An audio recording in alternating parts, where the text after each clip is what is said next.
Important update about YouTube playlists. Hey everyone. We've received many messages asking why our YouTube playlists aren't showing up. Do we create YouTube playlists? Yes, we absolutely do.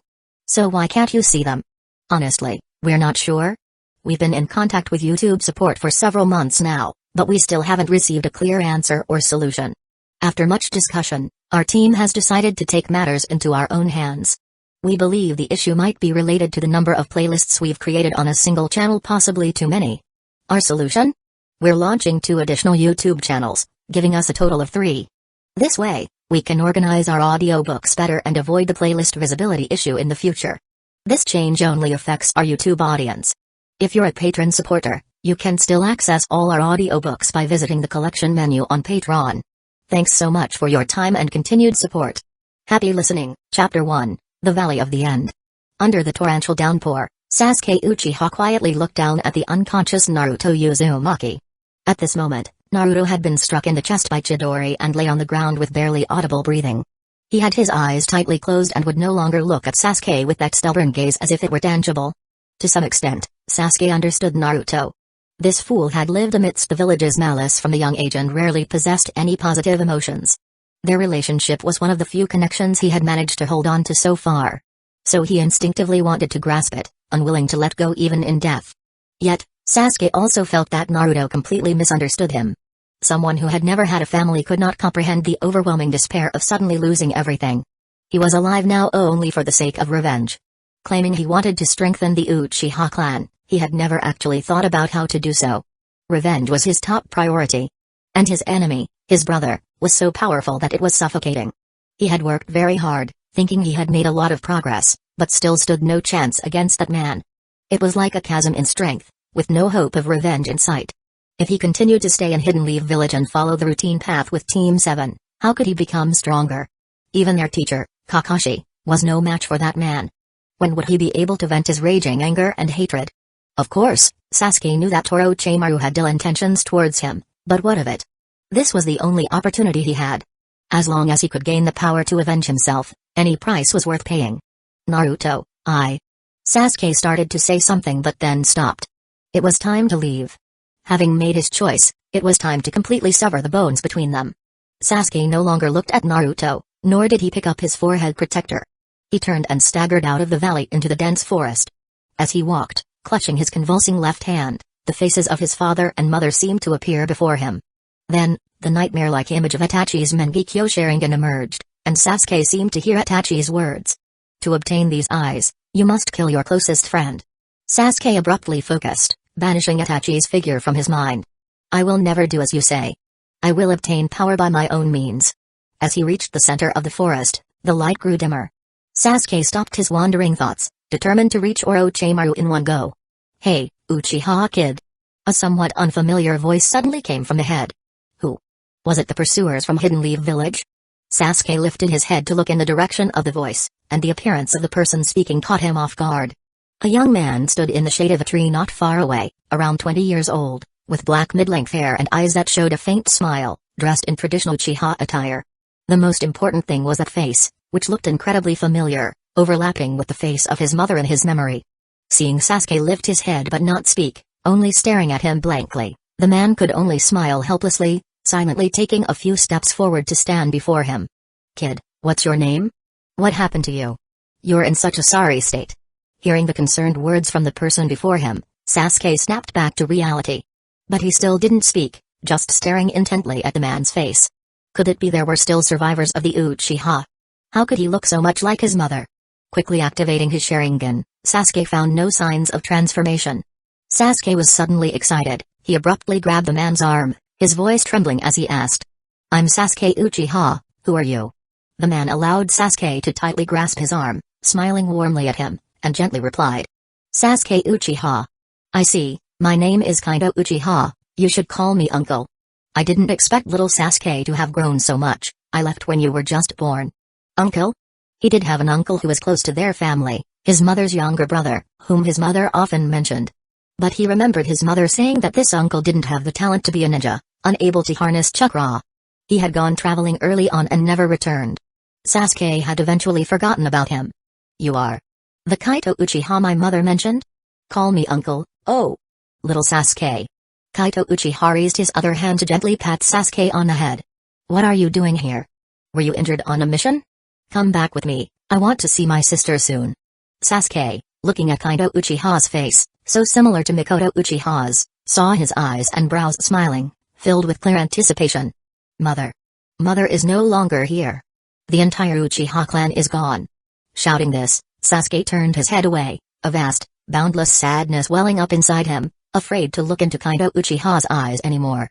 The forest suddenly fell silent. Sasuke felt Kaito Uchiha's body stiffen, and after a long while, he heard his voice, somewhat hoarse, ask. What happened? Sasuke didn't want to recall that incident subconsciously, but he felt he owed an explanation to the person before him. Because it was his own brother who had annihilated the clan, a responsibility he couldn't shirk. It was Itachi Uchiha. Sasuke, still turned away, gritted his teeth and responded. He killed our parents and the entire clan. He released Kaito Uchiha's hand, covering his eyes. To obtain my eyes in the future, he left me alive, and then he fled. Hearing this answer, Kaito Uchiha was stunned for a moment, then asked again. When? His voice suddenly became cold, devoid of any fluctuations. 5 years ago. Sasuke finally lifted his head to look at Kaito Uchiha, but his face was devoid of any emotion, only his black eyes shining with a piercing cold light. Didn't the fourth Hokage stop him? The fourth? The fourth died a long time ago sealing the Nine Tails. It's been the third Hokage ever since. Hey! Kaito Uchiha suddenly scoffed, his lips curling into a sneer. That old man is still alive? Sasuke, puzzled, nevertheless replied. He's dead now. He was killed by Orochimaru during the recent Chunin exams. Dead, huh? Well, that's good. His expression then softened, and he looked at Sasuke tenderly, suddenly pulling him into an embrace, easily quelling any resistance. Chapter 2. Sasuke struggled only slightly, fearing he might hurt this uncle of his who wasn't even a ninja. In the end, he could only bury his face in the man's chest, muttering a muffled protest. Let me go. However, the man did not release him. Instead, Sasuke felt a warm, large hand gently touch the top of his head. Soft words from Kaito Uchiha followed. I'm sorry, little Sasuke. I came back late. It must have been tough, but you won't be alone anymore. I will take care of you. Hearing this, Sasuke felt a heaviness in his chest, and tears involuntarily started to flow. Not alone anymore. I still have a relative. No. That's not right. Uncle is just an ordinary person, he shouldn't get involved in my affairs. It's better not to entangle him with my life. Let him live well as an ordinary person. I'm sorry, Mom, I can't take care of him for you. Because I have important things to do. If I'm still alive after my revenge, then I will protect him. Kaito Uchiha didn't know what Sasuke was thinking at that moment. Seeing Sasuke start to struggle again, he let go. Sasuke stepped back, turned his head away, and fiercely wiped his tears, saying coldly, I don't need your care. Go back to Hidden Leaf Village. I'm leaving. Kaito Uchiha observed Sasuke thoughtfully and casually asked. Where will you go? Sasuke felt obliged to answer this suddenly appeared uncle because he thought that his uncle, who lacked power, couldn't stop any of his decisions. I'm going to find Orochimaru. Staying in the village is meaningless. To kill Itachi Uchiha, I must have power. Orochimaru? Indeed, he is a powerful ninja. But I don't think he will kindly teach you. It doesn't matter. As long as I can kill that man, I don't care about the cost. Don't interfere. You can't do anything without power. So just go back and live your life quietly in Hidden Leaf Village. If I manage to get my revenge, I will surely take care of you. After all, you are Mom's brother, and she missed you a lot. Watching Sasuke's obstinate demeanor, Kaito Uchiha sighed softly. How foolish, Sasuke. Itachi, your sister, and your brother-in-law too. Sasuke immediately became furious upon hearing this, glaring at Kaito Uchiha and shouting. What do you know? Don't you dare insult my father and mother. Kaito Uchiha wasn't intimidated by Sasuke's fury. He just calmly looked at Sasuke's angry face and continued. It's because I know too much. Seemingly sensing something, he paused. Somebody is coming. It looks like we need to leave here, Sasuke. Before Sasuke could react, he formed a hand seal Sasuke had never seen before. At the same time, Sasuke felt the air around him suddenly become heavy and then materialize, completely immobilizing him. What's happening? I can't move at all. Sasuke was shocked as he looked at Kaito Uchiha. Let's find another place to talk slowly. I can't just hand you over to Orochimaru. While saying this, Kaido Uchiha grabbed Sasuke by the collar, hoisted him onto his back, and then, with light steps, disappeared from the spot in an instant. The forest quieted down once more. Suddenly, a figure all in white emerged halfway out of a distant tree and then silently merged back into the trunk and disappeared. After a while, light footsteps were heard, and a white-haired man wearing round glasses appeared at the spot where the two had been talking. How strange, where did Sasuke-kun go? Could there be others targeting him too? Kabuto Yakushi carefully examined the surroundings but found the clues abruptly ending. Could they have gone through the air? Or used a space-time ninjutsu? This won't be easy to explain to Lord Orochimaru. Night fell. Kaido Uchiha had brought Sasuke to an unknown mountain range, now standing on a cliff several hundred meters high. Looking down at the scene below the cliff, he then turned to look at Sasuke, whom he was carrying on his back. Sasuke was still unable to move, only looking at him with uncertain eyes. Sensing his suspicion, Kaido Uchiha didn't mind and simply smiled, saying, "There's an excellent spot hidden within this cliff. Let's go down. Don't be afraid, Sasuke." As soon as he finished speaking, he jumped down from the cliff, disregarding Sasuke's horrified expression. Sasuke listened to the whistling wind by his ear, his heart pounding violently. Then, to his surprise, they didn't fall straight down. At this moment, he was lying on Kaido Uchiha's back, like a speck of dust riding on a feather, drifting gently with the wind and slowly descending. What was this? Was it the use of wind-style ninjutsu? While descending, Kaido Uchiha observed the surroundings. When they neared a protruding large tree on the cliff wall, he kicked the wall, and they instantly shifted a distance, entering the dense canopy. Without the large tree's branches and leaves for cover, an opening about the height of a person appeared in front of them on the cliff wall. Kaido Uchiha, without hesitation, carried Sasuke on his back and bent down to enter the cave. The entrance to this cave was small and concealed, but the inside was surprisingly spacious. Being on a cliff, there was no groundwater, making the interior very dry. Indeed, it was an excellent place to settle. Kaido Uchiha formed a hand seal with one hand, and a breeze blew through the entire cave, then swept the dust out of the entrance. He looked satisfied at the clean floor, put Sasuke down, and then formed another seal to release the binds on him. Sasuke felt suddenly lighter and immediately began to move. He quickly drew a kunai, taking advantage of the cave's entrance for tactical positioning, activated his 3 Tomoe Sharingan, and kept a tight watch on Kaido Uchiha. Kaido Uchiha didn't mind the young boy's actions, just casually straightening his clothes and sitting down leisurely. Then he smiled at Sasuke, who was ready to fight, and gestured for him to come over. "Don't be tense, Sasuke. Come sit, let's continue our conversation." Sasuke looked at Kaido Uchiha's face, which resembled his mother Mikoto's by 90%, didn't attack, but also didn't relax. With the tomoe in his eyes spinning rapidly, he coldly asked, "Who are you, really?" "Your uncle, Kaido Uchiha." Kaido Uchiha replied amiably. "Impossible." Sasuke firmly said. "Mom said that my uncle didn't have chakra and couldn't become a ninja. You're clearly very strong, don't fool me. You're being narrow-minded, Sasuke." Kaido Uchiha narrowed his eyes and then reopened them, revealing a scarlet color with the same 3 Tomoe Sharingan spinning rapidly. The world isn't just about ninjas having power. Sasuke, shocked at the sight of Kaido Uchiha's Sharingan, also felt a strange energy emanating from the man's eyes. Similar to the chakra fluctuations when he used his own Sharingan, yet it didn't have the same cold sensation. Through the Sharingan, he realized that indeed it was a power that didn't belong to chakra. Chapter 3, What are you then? Can you awaken your eyes without chakra? Although Sasuke still harbored significant doubts, seeing those genuine Sharingan eyes and hearing about the topic of power, he was eager to learn something. Kaido's scarlet eyes faded back to black, and he gestured for Sasuke to come closer. "Come sit down, I can exchange information with you." Sasuke hesitated for a moment but still, holding the kunai, sat across from Kaido with his Sharingan eyes fixed on him. He warned first. "You better not be thinking of fooling me. I was unprepared before. It won't be so easy to take me down next time."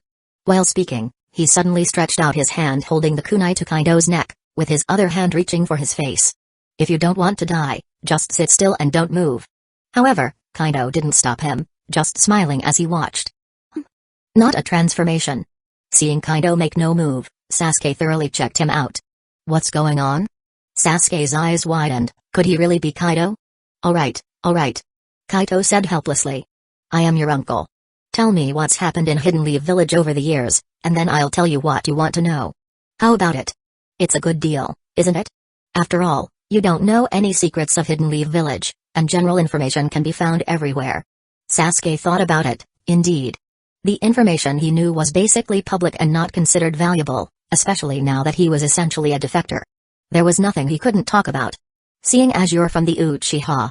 He emphasized this point, then withdrew his hand. He organized his thoughts and began to share the information obediently.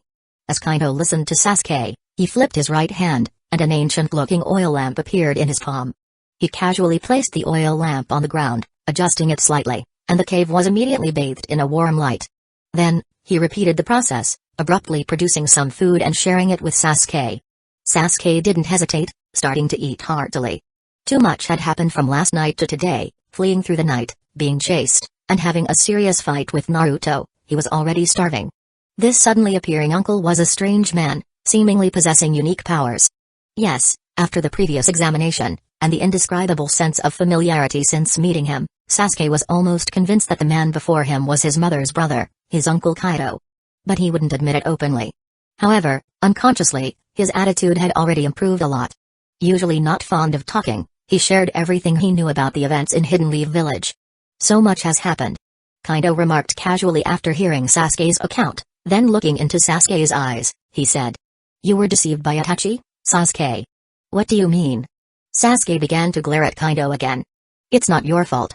After all, you were too young at that time. But haven't you figured it out over these years? Were you blinded by Itachi's Genjutsu? Or do you not want to recall that memory? Sasuke lowered his head, fists clenched. He rarely voluntarily recalled the events of that day. Only the images left by Itachi's Genjutsu often startled him awake from nightmares. Kaido looked at Sasuke, still not having figured things out, feeling somewhat helpless. He had lamented long ago that among the Uchiha clan, there were many intelligent people, but not many were shrewd. Being intelligent and being shrewd were two different things. Uchiha clan members tended to be straightforward, resorting to violence to solve problems. This was not good. I don't believe he did such a thing to test his own capacity. Let me give you a hint, Sasuke. Do you really think a 13-year-old Itachi could single-handedly exterminate the entire clan? There were many skilled individuals in the clan. Itachi had the Mangekyo Sharingan. Sasuke had no doubt about the strength of Itachi, who possessed the Mangekyo Sharingan. The Mangekyo, huh? Indeed, only a higher-level Sharingan can counter the regular one. Kaido affirmed Sasuke's statement. Then he continued. However, even so, it's impossible to silently eliminate so many members of the clan. Moreover, until you returned home, there was no reaction from Hidden Leaf Village. Isn't that strange? What's going on? Sasuke thought carefully. Is it because of a barrier? Did Itachi have other helpers? Who exactly? Don't be impatient, Sasuke. Think calmly. Kaido extended his right hand, index and middle fingers together, touching Sasuke's forehead. Sasuke felt a cool sensation spreading from his forehead, and his mind suddenly relaxed, with details from his memory that he hadn't paid attention to before emerging. The image of Itachi turning away became clear, tears streaming down those scarlet eyes, filled with sadness. So that guy can cry too. Sasuke murmured with closed eyes, then exclaimed loudly. If it's so painful, then why would he do such a thing? And Hidden Leaf Village. Thinking back now, Hidden Leaf Village's reaction was indeed too late. And previously, the man who claimed to be his uncle had a strange attitude when mentioning the third Hokage. So, are you saying that Hidden Leaf Village was involved in that matter too? Itachi. That man. Was there some reason behind it? Was it really him who did it? Sasuke stared into Kaido's eyes, seeking a definite answer. Itachi definitely participated in the massacre. At least my sister and brother-in-law died by his hand. Kaido didn't avoid Sasuke's gaze, speaking with certainty. That child was definitely persuaded by the third Hokage and others for some reason, to choose between the clan and the village. Why? Would Itachi? Sasuke's mind was in turmoil at the moment, unable to understand why Kaido would say such things. Sasuke, you may not know. Your father, Fugaku Uchiha, also had the Mangekyo Sharingan. If Itachi didn't act personally, how could he not resist? Kaido closed his eyes and sighed softly. That's why I say he's foolish. In the end, it's probably to fulfill his own child. Father. So father was that powerful, and father would sacrifice himself for his child too? In Sasuke's memory, his father, Fugaku Uchiha, had never shown him any warmth. That man was always silent, always stern, always looking at him with disappointed eyes. During that time, father's relationship with Itachi seemed very tense.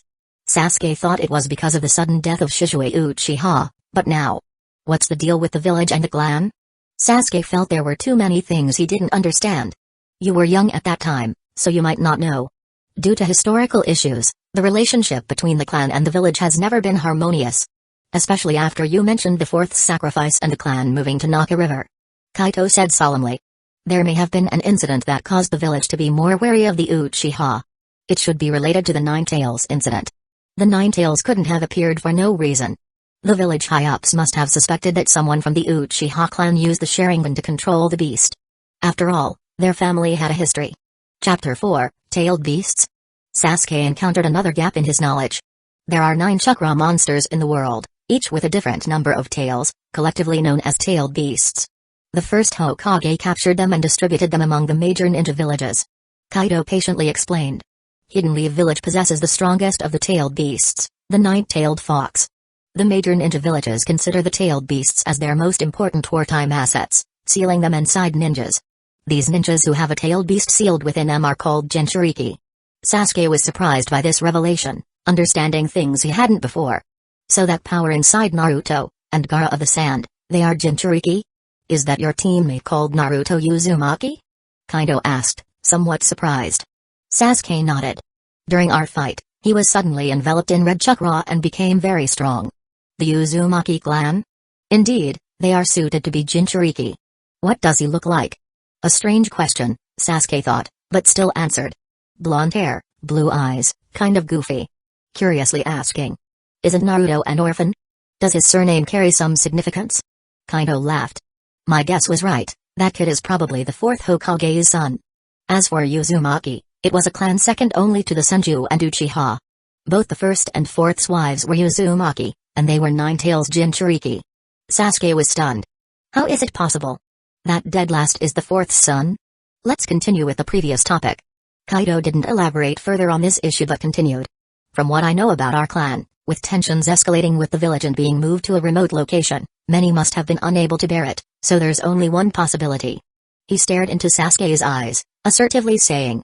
They were likely planning a coup. The atmosphere in the clan was indeed tense at that time, and my father frequently convened clan meetings. Sasuke also remembered many details he had previously overlooked.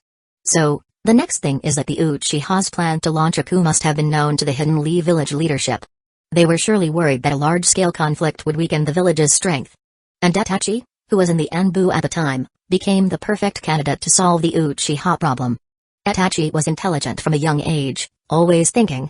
Although, in my view, that was actually looking for trouble, but your father always took pride in it. I had told your father that it wasn't right to take such a small child to the battlefield, but he wouldn't listen. Early exposure to war ultimately had a great impact on him.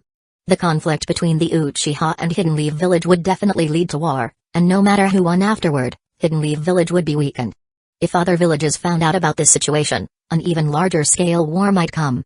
He must have thought this way. To avoid war, the most extreme measure was taken. With the Uchiha clan's extermination, the conflict no longer existed. And your father was not someone who wanted to start a war. But as the clan leader, he couldn't ignore the voices of the clan members. So when Itachi made his choice, he just went along with it. As for leaving you behind, it must have been a deal between Itachi and the Hidden Leaf village leadership. Considering what he said to you, it's clear he wanted you to grow up with hatred, eventually preparing to die by your hand, to vindicate the Uchiha. An immature child, yet possessing great power, likes to think alone, and doesn't choose to communicate with his family, ending up like this. How arrogant, Itachi. As Kaido continued his story, Sasuke was already in tears. He knew Kaito's guesses were probably very close to the truth, largely accurate. He also had his own judgment, it was just due to unequal information that he was kept in the dark. Now, connecting everything together, he had enough to draw his conclusions. The hatred in his heart suddenly collapsed, leaving only a surge of anger. Damn it. If it weren't for this suddenly appearing uncle, I would have continued to live in lies. Did my dad and mom willingly die at Itachi's hands? Even so. Itachi. That bastard. I will not forgive him. Do you want to kill him? Kaido had already seen the change in Sasuke's mindset. Of course. It is. To severely teach him a lesson. He must regret everything he's done. You're far from being able to teach him a lesson. Why don't you leave this matter to me? Kaito said teasingly. No need for you to act. Sasuke stubbornly spoke. Hey. Since you won't let me go to Orochimaru, then you take responsibility for training me. Kaido pretended to be ponderous. Train you, huh? No problem. But, what should you call me? You can't just say hey to me, little Sasuke. After hearing this, Sasuke hesitated for a moment before softly calling out. Uncle. I didn't hear you. Uncle. Please teach me how to train. Sasuke's face turned red as he shouted loudly. Alright. Alright. No problem. But you're also tired today. As Kaido spoke, he conjured up 2 sets of bedding out of thin air, placing them on the ground, then handed Sasuke a set of clothes. For now, change out of those tattered clothes and rest well. We'll talk more tomorrow. Sasuke didn't hesitate, looking at his own shirt, which had 2 large holes in the back from where wings had sprouted due to the curse mark state, took the clothes and changed, then laid down. Kaido then got up to arrange something at the cave's entrance before lying down as well. Soon after, he heard a soft good night from beside him. Good night, Sasuke. Although a bit awkward, he's still a polite kid. Meanwhile, since Sasuke didn't return, Orochimaru had no choice but to complete the transfer into the body of a youth named Genumaru as a new vessel. Where on earth did Sasuke-kun go, Kabuto? Orochimaru's raspy voice carried a simple question, but his eyes were incredibly cold. My deepest apologies, Lord Orochimaru. Kabuto respectfully bowed his head in apology, then pushed up his glasses. There were no signs of a fight at the scene. Sasuke-kun must have been taken away by someone he knew or couldn't resist. Unfortunately, the person who took Sasuke was very cautious, leaving no clues behind. There's also been no word from Hidden Leaf Village. Not Hidden Leaf Village, then who could it be? Someone daring to take away my Sasuke-kun, maybe Itachi Uchiha, perhaps.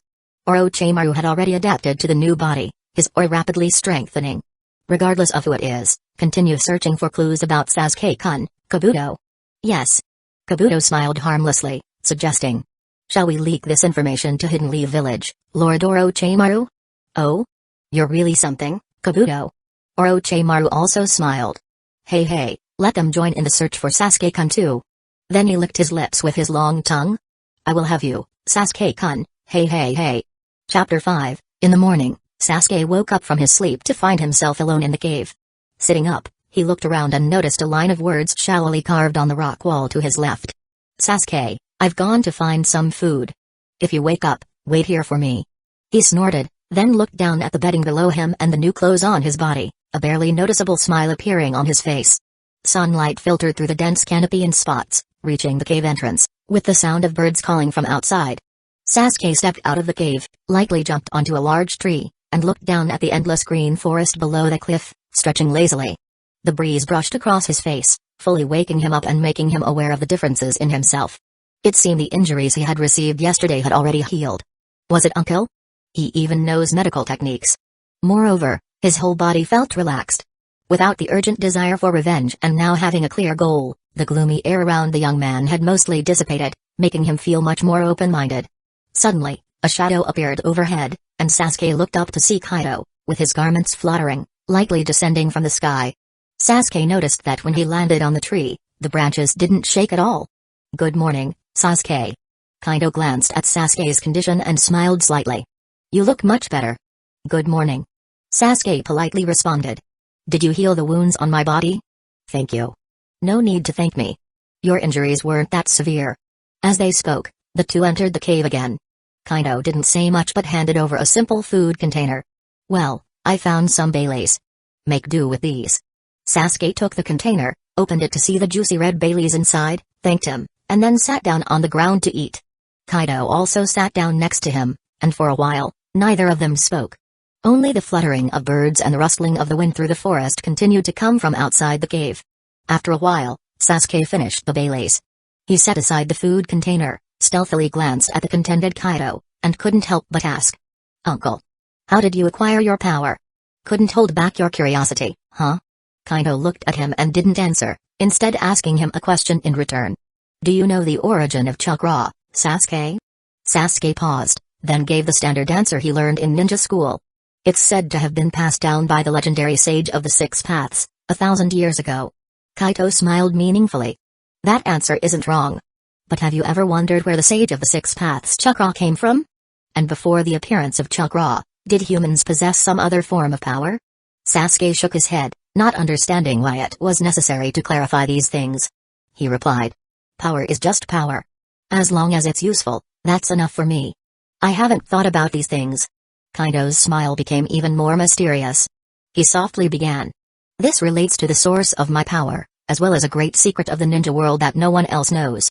Hearing this, Sasuke started to become interested in the topic. He suppressed his curiosity and looked at Kaido with a nonchalant tone, asking, "So, do you have a different answer?" In the land of rain, Hidden Rain Village. This village, located in the center of a lake, seemed as gloomy and lifeless as the rainy country it was part of. Itachi Uchiha, cloaked in a large mantle, and Kisame Hoshigaki walked silently through the dark streets. Suddenly, both stopped in their tracks. "Itachi, Kisame." A person with a pitcher plant overhead rose from the ground at their feet, raising a hand in greeting. "What's the matter, Zetsu?" Itachi remained silent, leaving Kisame to step forward and inquire, revealing a mouthful of shark-like teeth. About Itachi's younger brother, Sasuke Uchiha's information. Zetsu's face, hidden within the pitcher plant, did not reveal his expression as he spoke. Itachi merely glanced at him expressionlessly and did not ask further. "Still the same, huh? Aren't you curious at all, Itachi?" Zetsu's voice carried a hint of amusement. "Sasuke Uchiha was lured away by Orochimaru and has defected from Hidden Leaf Village. What will you do, Mr. Itachi? Are you going to save your brother?" Kisame interjected. "After all, your eyes that Orochimaru got are yours." "No need," Itachi stated flatly. "He will come to me on his own." "Indeed, no need. The report I just mentioned wasn't complete. Sasuke Uchiha was taken away by someone else along the way." Zetsu moved closer to Itachi as he spoke. "And that person is also an Uchiha, named Kaido. Do you know him, Itachi? He claims to be your and Sasuke's uncle." Hearing this, Kisame became curious and asked Itachi. "Oh? Mr. Itachi, who exterminated the whole clan, left an uncle alive?" Itachi's usually calm eyes flickered slightly, and he frowned slightly. He recalled for a moment and answered. "Kaido Uchiha was just an ordinary person without ninja talents, and he left Hidden Leaf Village long ago. It seems he had some strange gains after leaving Hidden Leaf Village." Zetsu continued with the information. "And I even lost track of him. That person has a power completely different from chakra." "A power different from chakra, huh? I'd like to see that. Do you know, Mr. Itachi?" Kisame looked at Itachi with a probing gaze. "Yes, what exactly is it?" Zetsu also chimed in. Itachi remained emotionless as he replied. "I'm not sure. Kaito left over a decade ago. In the Land of Fire, Hidden Leaf Village. Good morning, Naruto." In the Hidden Leaf Village hospital, Naruto Uzumaki had just woken up when Sakura Haruno walked into the room with a bento box. "Good morning, Sakura." Naruto, wrapped in bandages, greeted her cheerily. He excitedly asked. Hey, Sakura, did you come to bring me food? Here's your ramen." Handing the bento to Naruto and seeing his wounds, Sakura's expression fell. "It's all my fault, I couldn't do anything, just asked you for help, and ended up getting everyone hurt." Naruto took the bento with one hand and waved the other, reassuring her. "It's not your fault, Sakura." He gave a thumbs up, declaring firmly. "Don't worry, I'll definitely bring Sasuke back. I'll work hard with you, Naruto." Sakura suddenly looked up, her gaze determined, somewhat excitedly saying. "Tsunade-sama has agreed to take me as her apprentice. I'll bring Sasuke back with my own hands." She didn't want to be powerless anymore, didn't want to burden her teammates anymore. "Yeah." Naruto smiled. "Tsunade Granny, huh, she's as strong as the pervy sage. Sakura will become stronger too." Just then, the door to the room opened again. Both turned to look as Shikamaru Naru hurried in, his expression slightly grave. He directly addressed them. "Naruto, Sakura, the Hokage just told me some new information about Sasuke." Chapter 6, Sasuke? Is Sasuke-kun okay? Hearing the keyword Sasuke, Naruto put down his bento, and Sakura immediately stood up. Shikamaru paused for a moment before speaking. "This is really troublesome, Sasuke has disappeared." What exactly happened?" "Naruto, be careful." Watching Naruto stand up from the hospital bed despite his injuries, Shikamaru's frown deepened, and he said with a helpless tone. "It seems that the message was voluntarily sent from Orochimaru's side. Sasuke didn't make it to Orochimaru, instead, he was taken away by an unknown person on the way. How could that be? Sasuke-kun." After hearing Shikamaru's message, Sakura felt her heart clench, tears uncontrollably flowing down. Damn it! Who took Sasuke away this time? Naruto clenched his fists and shouted a few times. Then, he surprisingly calmed himself down, his gaze burning as he looked at Sakura. "Sakura, what you said earlier still counts, right? Whether it's Orochimaru or some other guy, We have to work together to bring Sasuke back. Naruto. Sakura wiped her tears, looking at Naruto's determined gaze. She seemed to find courage and slowly became resolute. Thank you, Naruto. We will definitely bring him back. Really, Naruto, you just like to shout and scream. Now that Sasuke has disappeared, you better not act recklessly. We need to find reliable information to determine Sasuke's location first. Shikamaru watched the two reignite their determination and reminded them helplessly. Right. Naruto, scratching the back of his head, grinned foolishly at Shikamaru and gave him a thumbs up. You'll help us, right, Shikamaru? Well, I'm not one to volunteer for such troublesome tasks. Shikamaru turned around, hands in his pockets. After a pause, his voice came again. However, the first mission I led as a team leader ended in failure. As the team leader, I also want to do something to make amends. Anyway, I'll keep an eye out for information about Sasuke. Thank you, Shikamaru. Well, I have to check on Choji and the others. Shikamaru didn't turn back, just raised his right hand in greeting and left the hospital room. Meanwhile, in the Hokage's office.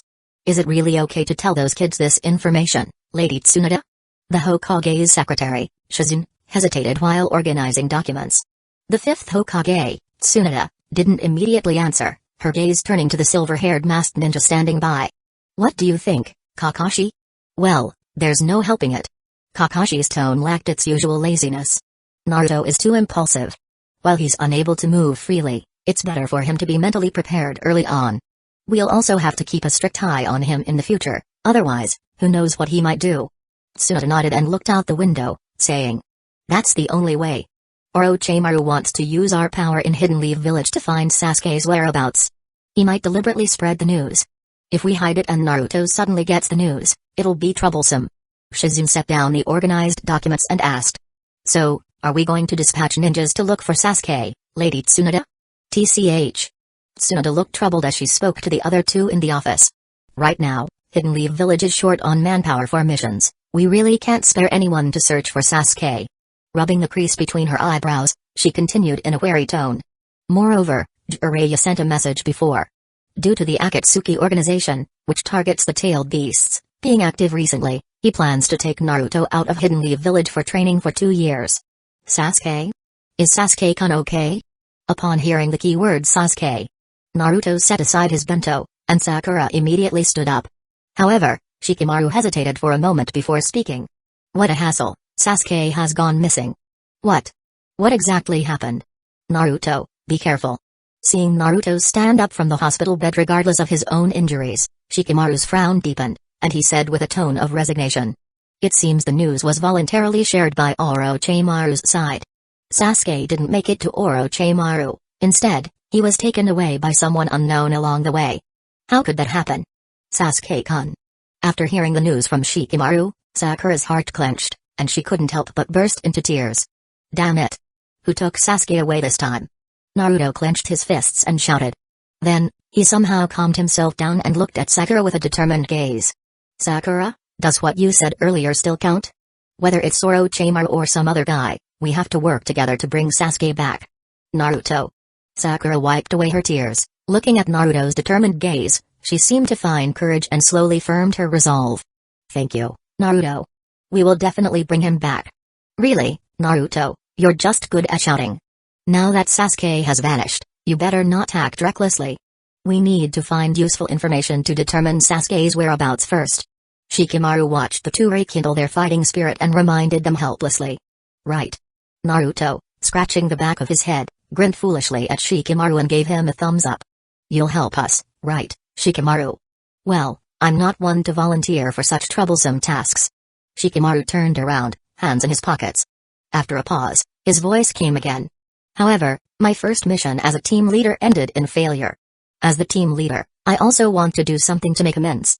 Anyway, I'll keep an eye out for information about Sasuke. Thank you, Shikamaru.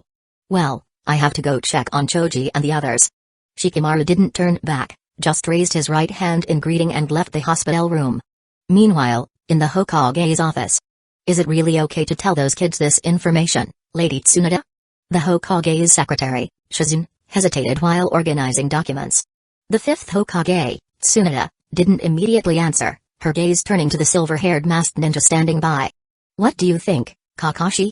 Well, There's no helping it. Kakashi's tone lacked its usual laziness. Naruto is too impulsive. While he's unable to move freely, it's better for him to be mentally prepared early on. We'll also have to keep a strict eye on him in the future, otherwise, who knows what he might do. Tsunade nodded and looked out the window, saying, "That's the only way. Orochimaru wants to use our power in Hidden Leaf Village to find Sasuke's whereabouts. He might deliberately spread the news. If we hide it and Naruto suddenly gets the news, it'll be troublesome." Shizune set down the organized documents and asked, "So, are we going to dispatch ninjas to look for Sasuke, Lady Tsunade?" "TCH." Tsunade looked troubled as she spoke to the other two in the office. "Right now, Hidden Leaf Village is short on manpower for missions. We really can't spare anyone to search for Sasuke." Rubbing the crease between her eyebrows, she continued in a wary tone. "Moreover, Jiraiya sent a message before. Due to the Akatsuki organization, which targets the tailed beasts, being active recently, he plans to take Naruto out of Hidden Leaf Village for training for 2 years. Well, I won't have to keep an eye on that troublesome kid anymore." Kakashi had already reverted to his usual laid-back demeanor. "As for Sasuke, I'll go to the Valley of the End and use my ninja dogs to see if there are any clues. If that doesn't work, we'll just have to ask everyone to keep an eye out during their missions. Still worried about your rebellious student, Kakashi? Then, you head to the Valley of the End first and report back to me afterward." "Yes, Lady Hokage." At that moment, within a cave on a cliff in an unnamed forest, Sasuke was listening to Kaido Uchiha explain the origins of chakra. In ancient times, at some unknown point, a divine tree appeared on the earth, absorbing the world's power to grow a fruit. Later, a woman named Kaguya Otsutsuki descended from the heavens, consumed the fruit of the divine tree, and acquired power known as chakra. She became an immortal, godlike being and ruled over the entire world, revered by people as the goddess of the dawn. Afterward, Kaguya used her divine power to give birth to 2 children naturally possessing chakra, named Hagoromo and Hamura. However, not satisfied with ruling the world, Kaguya merged with the divine tree, aiming to convert all the power in the world into chakra and gather it within herself. The brothers Hagoromo and Hamura rebelled, ultimately sealing the divine tree's husk along with Kaguya's consciousness on the moon. Hagoromo became the first Jinchuriki by sealing the divine tree's chakra within himself. Later, the younger brother, Hamura, took their people to the moon to guard the seal, while the older brother, Hagoromo, stayed on Earth and established the ninja creed.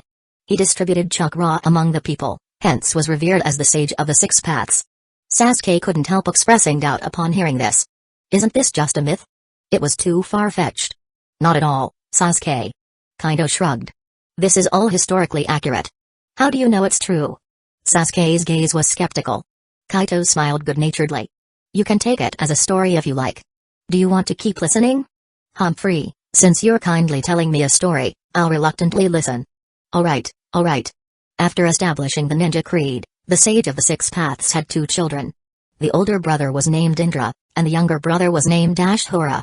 Indra was a genius from birth, inventing hand signs, which lowered the difficulty of using ninja techniques. The younger brother, Ashura, was an ordinary child, but he was better at getting along with others than his brother. As time passed, the Sage of the Six Paths needed to appoint a successor to the ninja creed. Indra, being a genius, seemed the obvious choice over Ashura, but the sage ultimately chose the unremarkable Ashura. Hearing this, Sasuke frowned unhappily and asked, "Why?" The Sage of the Six Paths said Indra was too obsessed with power, while Ashura understood love, making Ashura more suitable to lead the ninja creed. "Huh? What nonsense. Power is obviously more important." Sasuke scoffed at the Sage of the Six Paths' words. "Well, who knows? Maybe Indra reminded him of his mother, Kaguya." Kaido continued with a shrug. Ashura inherited the ninja creed, but Indra, unwilling to accept this, fought him. With the help of others, Ashura defeated Indra. Afterward, the Sage of the Six Paths passed away, fearing the resurrection of the sealed Kaguya. Before dying, he divided the divine tree's chakra within him into 9, which became the 9-tailed beasts. After the death of the Sage of the Six Paths, the conflict between Indra and Ashura became even more intense. After their deaths, the war continued among their descendants. In the era of the warring states, Ashura's descendants took the surname Senju and Uzumaki. Saying this, Kaido leaned forward to look into Sasuke's eyes, his pupils glowing red and the tomoe spinning. And Indra's descendants took the surname Uchiha. Chapter 7, Uchiha. Sasuke also activated his Sharingan. "My father once said that the Uchiha clan originated from the Sage of the Six Paths. I didn't expect it to be true." Kaido deactivated his Sharingan and smiled, saying, That's correct.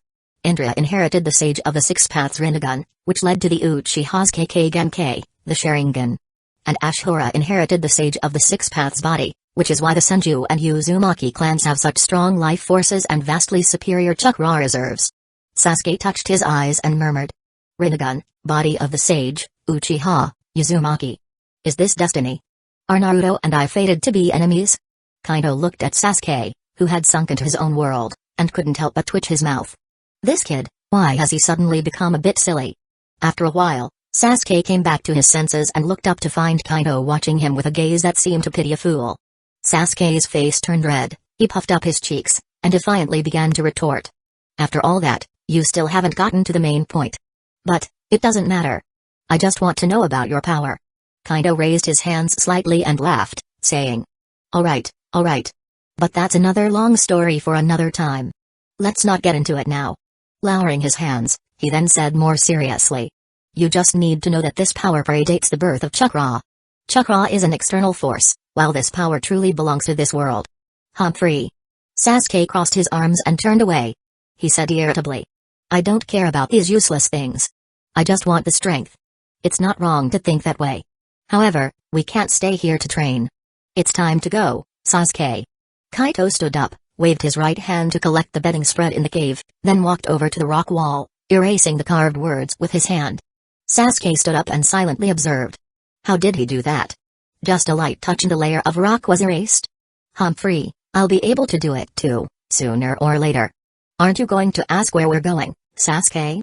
After completely erasing their traces, Kaido headed toward the cave entrance, interrupting Sasuke's thoughts. It doesn't matter. I just want to start training quickly. Sasuke excitedly followed Kaido's steps. And then, give that man a harsh lesson. The two jumped onto the top of the tree at the cave entrance. Kaido looked up at the cliff's edge and turned to ask. Can you get up there on your own? Don't underestimate me. Sasuke smiled confidently, gathering chakra under his feet to stick to the vertical cliff, and began running upwards first. But he hadn't gone far when Kaido's voice came from above. Not bad, Sasuke. I'll wait for you up there. Sasuke looked up to see that Kaido wasn't running up the cliff using chakra like him. He was still floating lightly touching the rock with his toes before leaping up a great distance and disappearing at the top of the cliff in the blink of an eye. Damn it. At this moment, Sasuke felt both annoyed and excited. He was annoyed with his own strength and excited about the mysterious power he was about to encounter and learn from Kaido. When Sasuke reached the top of the cliff and saw Kaido standing on the other side, he walked over and looked into the distance alongside Kaido. That was the direction of Hidden Leaf Village, the village hidden in the leaves. Both of them remained silent for a while, letting the mountaintop wind tousle their clothes and hair. After a period of silence, Sasuke suddenly lowered his head and asked in a restrained voice. Will you ever go back to Hidden Leaf Village? I will. Kaido answered softly. There are scores to settle with certain people. Why? Sasuke's outburst at the idea of returning seemed to strike a nerve. He suddenly raised his head, furiously saying. Why go back? It's not our home anymore. Neither for Uncle nor for Itachi. Is the village that important? Watching Sasuke roar at him like an angry little beast, Kaido could only sigh helplessly. He reached out and gently ruffled Sasuke's spiky hair, soothingly saying. I didn't say I'm going back. Calm down, Sasuke. You're right, it's not our home anymore. Home is where our family is. Petting Sasuke's hair, Kaido thought, this spiky hair is actually quite soft. Sasuke quieted down but continued to stare stubbornly at Kaido. Kaido, with a gentle gaze, softly said. Still, the entire Uchiha clan was wiped out overnight. We must settle things with certain people from Hidden Leaf Village. His voice grew colder as he continued. Even if the Uchiha clan harbored thoughts of rebellion, not sparing even the children is something I cannot accept. Hearing Kaido's words, Sasuke's expression darkened. He brushed away the hand on his head and hesitantly said. But, the third Hokage is already dead, and there was no one in the village before the fifth Hokage. The only culprit is Itachi. Itachi needs to be taught a lesson, but that's something for the Uchiha to handle. Kaido turned his back, hands behind him, gazing in the direction of Hidden Leaf Village. Although the third Hokage is no longer with us, the decision surely wasn't made by just the Hokage alone. Hidden Leaf Village has the so-called Hokage advisors and elders. And from the beginning, some of them have been particularly hostile towards us Uchiha. Is that so? I want to be involved too. Sasuke said without hesitation. Alright. Kaido once again patted Sasuke's head. But not now. You need thorough training first. Humphrey, got it. Let's start training quickly. I can't wait any longer. Then. Let's head out. Kaito pulled out a wooden carved whistle from his sleeve and blew it. The clear sound of the whistle echoed, and from the distant forest, a large gray bird, laughing oddly, soared from the trees and flew toward the mountaintop. Sasuke activated his Sharingan to take a closer look and realized it was actually an owl. He immediately turned to Kaito with a somewhat puzzled look. Though the traditional summoning animals for the Uchiha are generally ninja cats and ninja birds, there wasn't a need to combine them. Look at that face, Gyur. Are you unhappy with the magnificent me? The gray owl, noticing Sasuke's expression as it approached, immediately ruffled its feathers and started causing a commotion. It quickly landed on Kaito's shoulder, turned its head, and glared at Sasuke with its round golden eyes. Humphrey.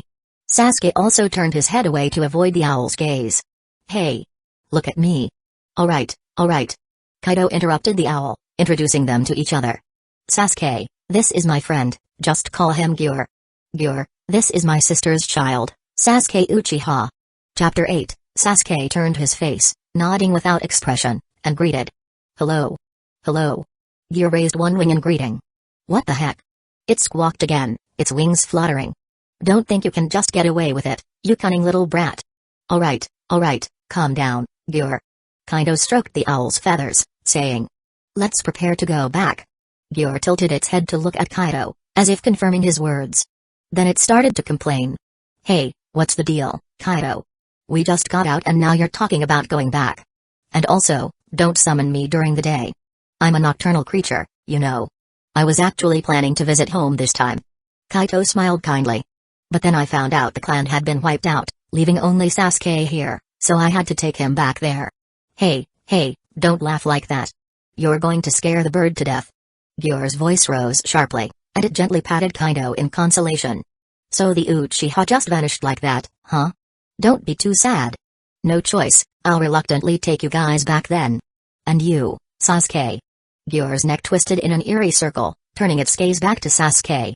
You're really lucky, kid. You're about to witness my glorious flying skills. Make sure you appreciate it with gratitude.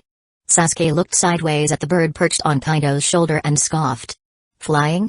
Aren't you using reverse summoning jutsu? How are you going to carry us with such a small body? Humphrey, ignorance, kid Sasuke. Just watch and learn. Gyur spread its wings and took off, its sharp beak opening wide as it took a deep breath. Whirling winds converged towards it from all directions, and with a series of chuckles, its body began to grow inch by inch. In a matter of seconds, Gyur had transformed into a giant owl with a wingspan of over 10 meters. Get on. Kaito called out and jumped onto Gyur's broad back. Yes. Sasuke responded and followed suit, landing beside him. Goo. Let's go. With powerful beats of its enormous wings, Gyur ascended, rising above the layers of clouds into the high sky. Now, it's time to tell you about our destination for this journey. Kaito comfortably sat cross-legged, supporting his chin with one hand as he smiled at Sasuke. Sasuke stood firmly on Gyur's back, not sitting down due to the wind. He didn't speak but his eyes were curious as he looked at Kaito. Kaito's voice seemed completely unaffected by the howling wind. Our journey will take us northward, past the land of rice fields and the land of frost, crossing the endless sea to the north, to a place even farther north than the land of earth. Goo. Gyur's excited voice chimed in. That's the forbidden land seldom reached by humans, a territory of monsters, known to the demons as the secret land of Amma. Demons? Sasuke couldn't help but gasp, almost swallowing a mouthful of wind. He could only turn his head inquiringly towards Kaito, feeling as if another piece of his common sense had shattered. Unbelievable, isn't it? Kaito looked at him with a smiling gaze, explaining. Demons have existed in this world since ancient times. However, in the battle against Kaguya Otsutsuki, those legendary demons all perished. Darn Otsutsuki. Goo. Gyur cried out in anger. Kaito continued to explain. After that, the demon forces split apart. Some of the demon races submitted to Kaguya and trained in the power of chakra, eventually becoming the summoning creatures for ninjas. Those spineless creatures can no longer call themselves demons. Gyur's voice of disgust followed. Well, now some of those old-timers even claim to be hermits. Kaito said, patting the smooth feathers of Gyur beneath him, jokingly. What hermits? That's really laughable. Goo. Gyur scoffed in disdain. Actually, whether it's demons or humans, it's all the same. Kaito sighed. In human lineage, Onmyoji have completely vanished, leaving only warriors, shrine maidens, and monks who have trained in chakra. Sasuke. Kaido signaled for Sasuke to sit down. Sasuke, still processing the secrets he had just heard, sat down somewhat dazedly. Kaido patted his shoulder, and once he saw Sasuke come back to his senses, he continued. Ama is the secret refuge where the remaining demons live.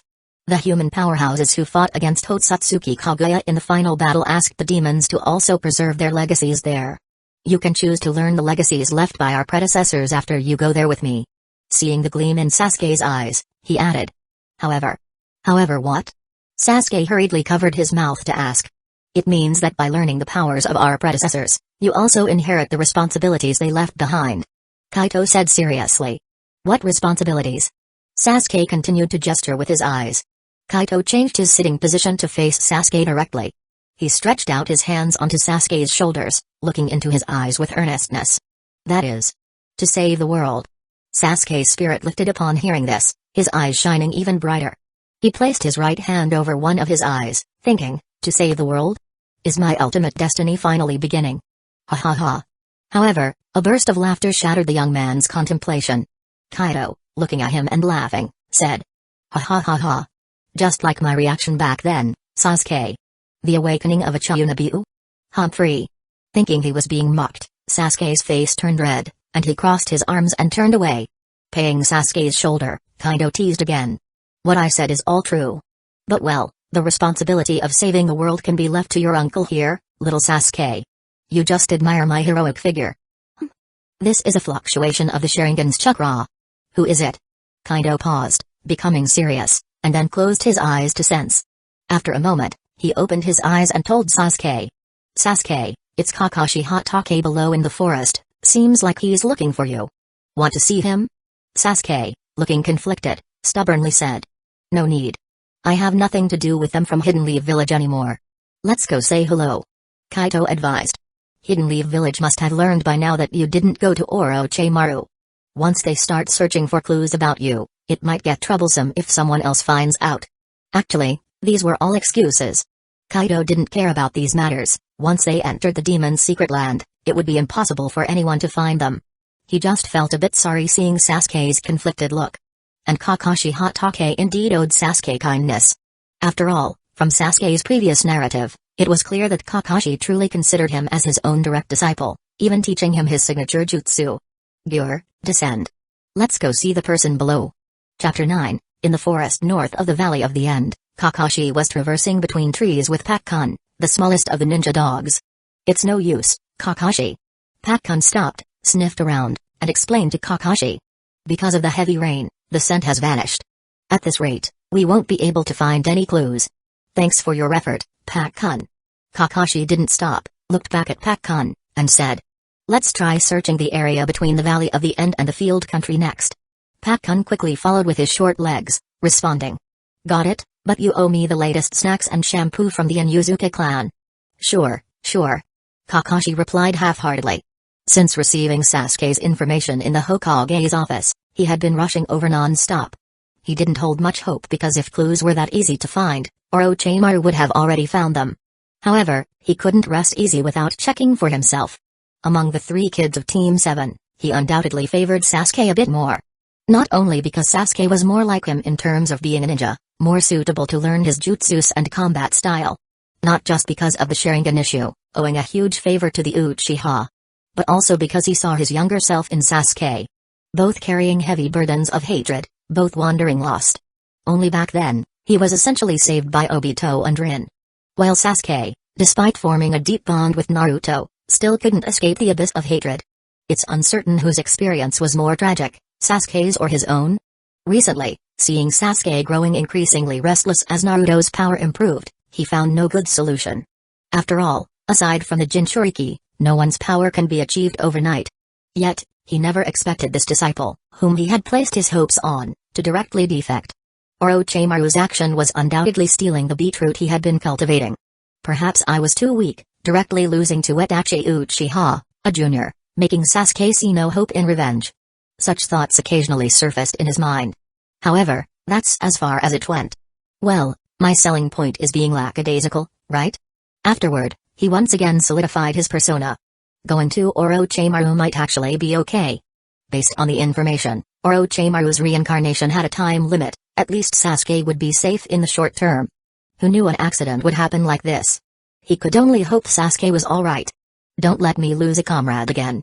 Unfortunately, as expected, after searching the forest for half a day, both man and dog found no trace of Sasuke.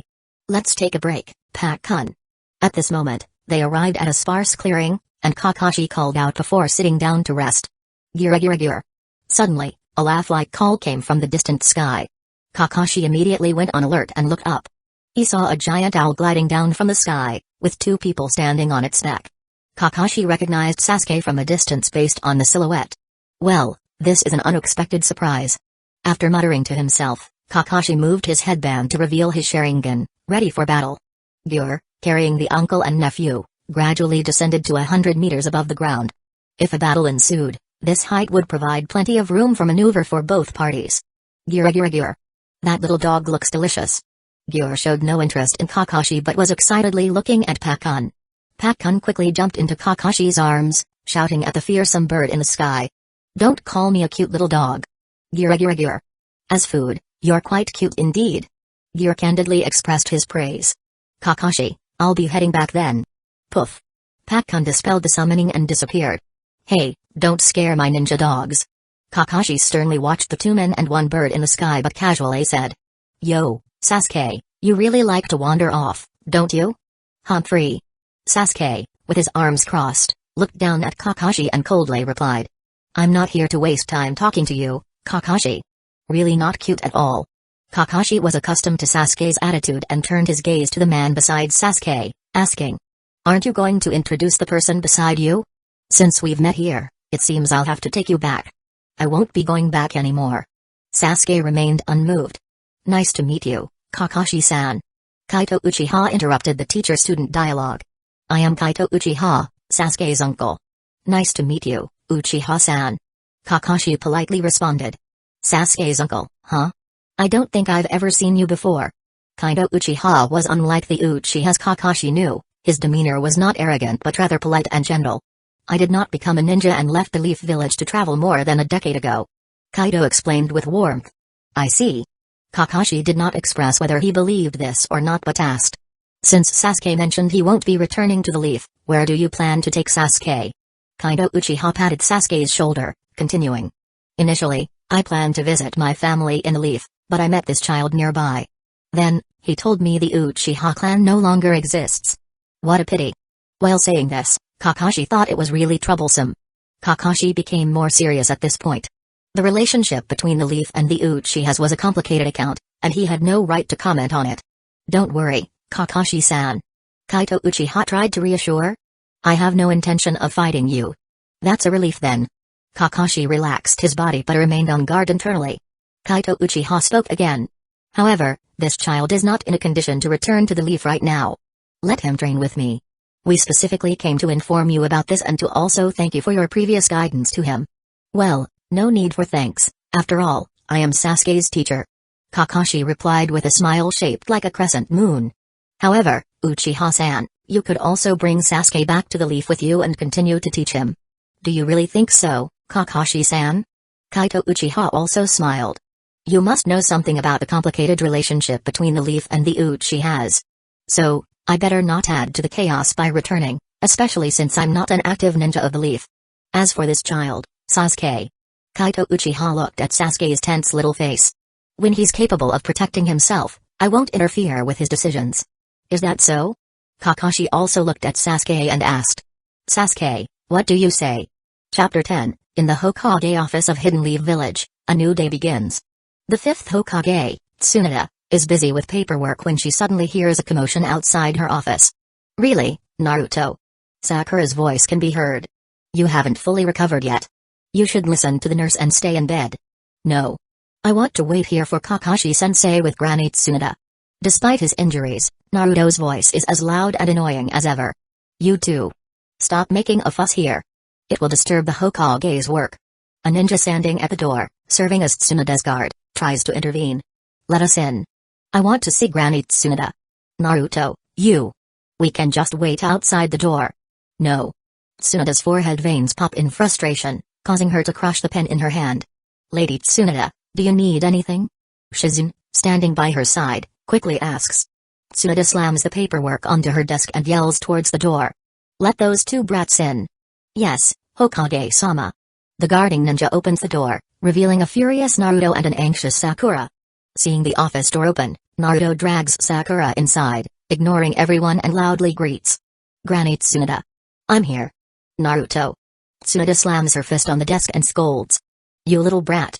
If you don't want to stay quietly in the hospital, I'll use my fist to make you lie down.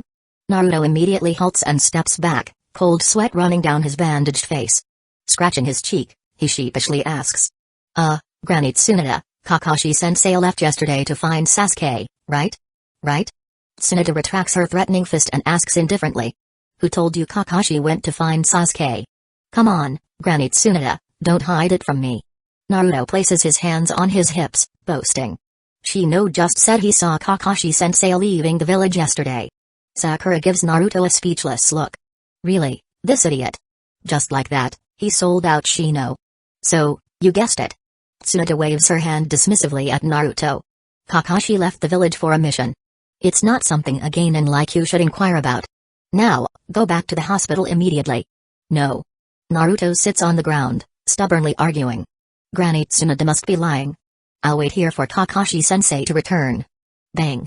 Frustrated by Naruto's antics, Sakura, feeling extremely embarrassed, slams her hand on Naruto's head, angrily saying. Really, Naruto? Don't be so rude in front of Lady Tsunade.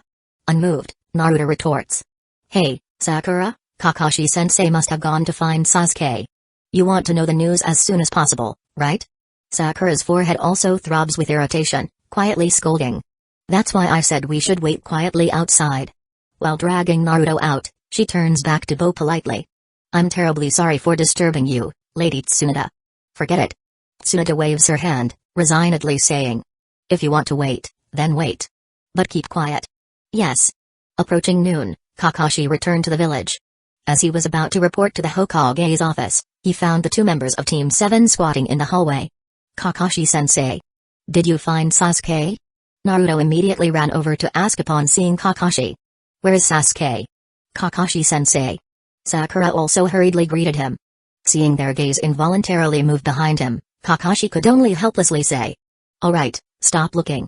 Sasuke hasn't come back. He approached and knocked on the Hokage's office door, meanwhile instructing. You two, don't block here. We'll talk later, I have to report to the Hokage. Is there any news about Sasuke? We want to listen too. Naruto persisted, following behind him. Then, the office door opened, and Shizune greeted from the doorway. Kakashi, you're back. Lady Tsunade is calling for you. Naruto peeked out from behind Kakashi and asked. What about me? What about me? Did Granny Tsunade call for me and Sakura? Such an annoying brat. All of you, come in. Tsunade's voice came from inside. Lady Hokage.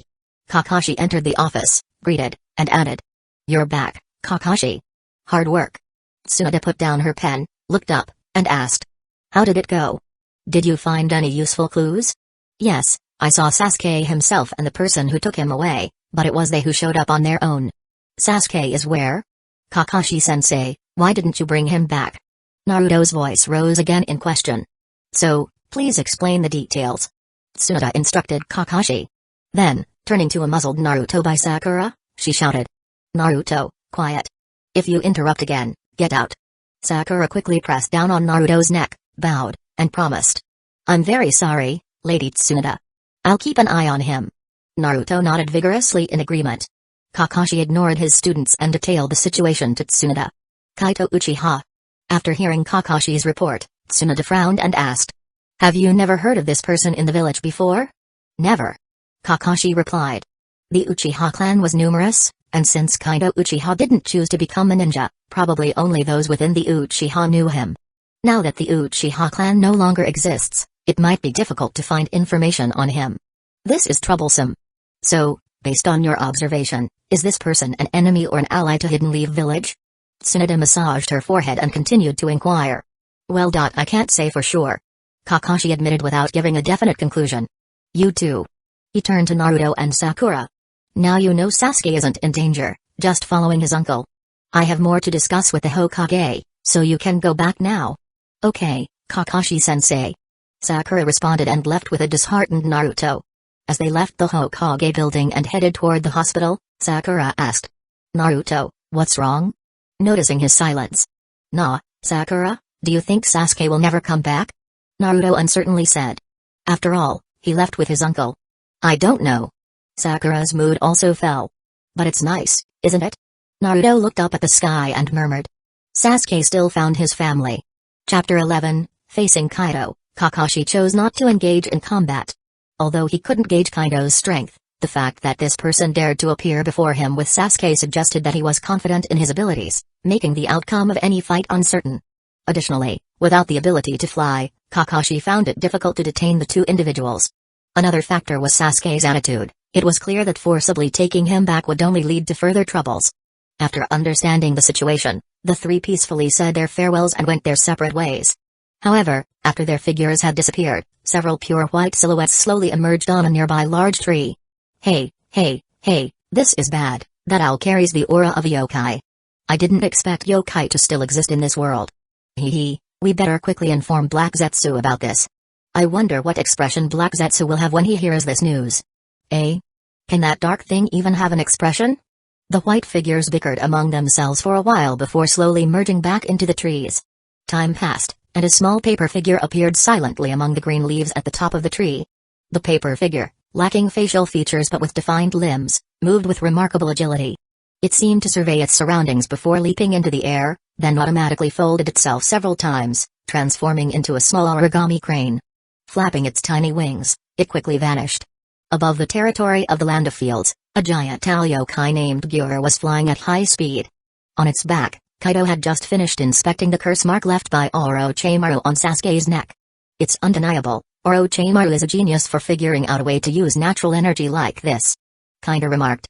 Unfortunately, it's too rough and even contains fragments of his own soul. I'll help you remove this curse mark once we settle down. He added to Sasuke. Seeing Sasuke frown, seemingly reluctant, he soothed.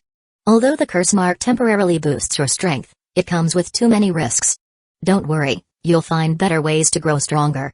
Suddenly, with a slight spatial fluctuation, a small origami crane appeared in front of them.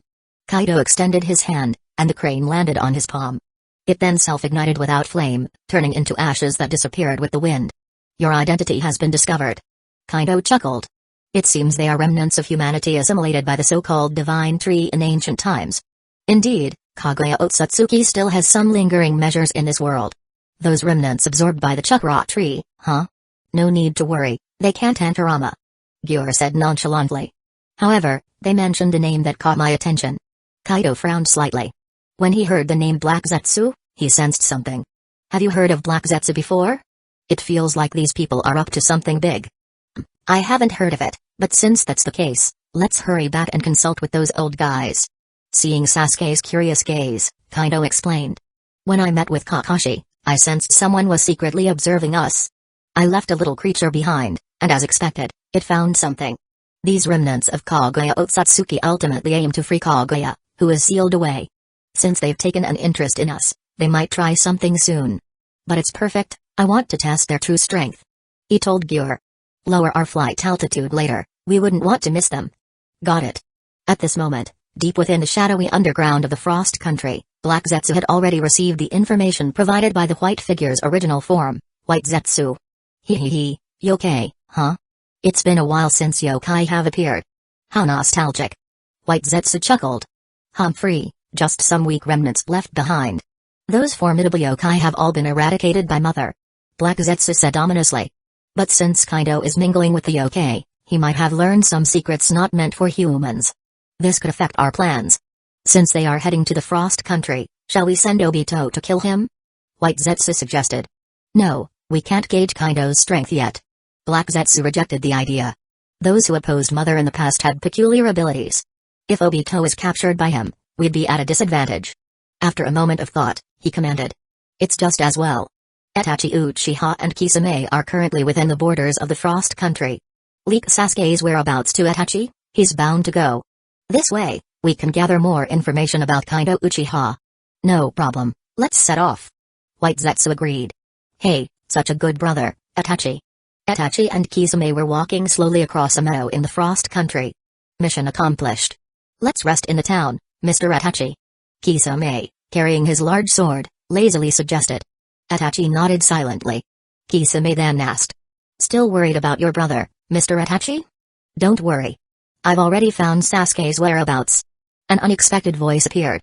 As these words were spoken, the top half of a Venus flytrap creature suddenly emerged from the ground in front of them. Always appearing out of nowhere, quite frightening. Kisame remarked emotionlessly. He then asked Itachi. Since we've found him, shall we go see? The sudden appearance of Kaido Uchiha intrigues me too. Itachi looked at them coldly for a long while before nodding, saying. That might be good. After entering the Frost Country, gear descended to an altitude visible to those on the ground. Eventually, the two groups met near the northern sea of the Frost Country. That's Itachi Uchiha. Seeing the two figures standing on the ground, Sasuke's voice trembled with excitement as he firmly focused on one of the men. Itachi also looked up at Sasuke and said. It's been a while, Sasuke. You're still as weak as ever. Sasuke immediately activated his Sharingan, his fists clenched and slightly trembling. Calm down, Sasuke. Kaito advised, placing his hand on Sasuke's shoulder. Having heard about Itachi joining the Akatsuki organization, which has been capturing tailed beasts, Kaito had suspicions. Now, encountering them here was quite unexpected. Are the tailed beasts the target? It seems very likely that the Akatsuki organization is working with the remnants of Kaguya Otsutsuki. Kaito thought. With a cold gaze fixed on Itachi, Kaito casually remarked. Not even a greeting for your uncle, Itachi? Chapter 12, Uncle, I didn't expect you to still be alive. Itachi responded flatly to Kaito, then turned to Sasuke and said sternly. Foolish little brother, your hatred is dwindling. Following this man has indeed made you weaker. Humphrey, nonsense. Sasuke coldly retorted, now no longer easily provoked by Itachi. Kaito, however, suddenly showed a kindly smile and remained silent. Itachi continued. This weak man once fled the village because he couldn't become a ninja, lacking the courage to live in a world of ninjas. Even now, despite seeming to have gained some power, it changes nothing. Kaito had no response, just smiling more kindly. After all, he had used such an excuse to leave the village back then. Annoying, indeed. Wasn't Itachi supposed to be the silent type from a young age? Why so talkative in front of Sasuke now? As Itachi's Sharingan evolved into the Mangekyo, spinning rapidly like a shuriken, he said. With your hatred so diminished, when will you possess these eyes? Since your hatred has weakened, let me help you remember. But Kaito had already made his move by then. As Itachi revealed his Mangekyo, Kaito stepped forward. When Itachi activated his Dujutsu, Kaito was already shielding Sasuke. Gyur, too, conscientiously closed his eyes without being told. In an instant, Kaito felt a chilling chakra invade, pulling at his spirit. Without resisting instinctively, everything went dark around him, and he found himself in a space created by a Ganjutsu. Under a dark red sky hung a blood moon, beneath which stood many copies of Itachi. Kaito, firmly bound in the middle, remained calm, smiling at the nearest Itachi. Is this the Tsukuyomi of the Mangekyo Sharingan?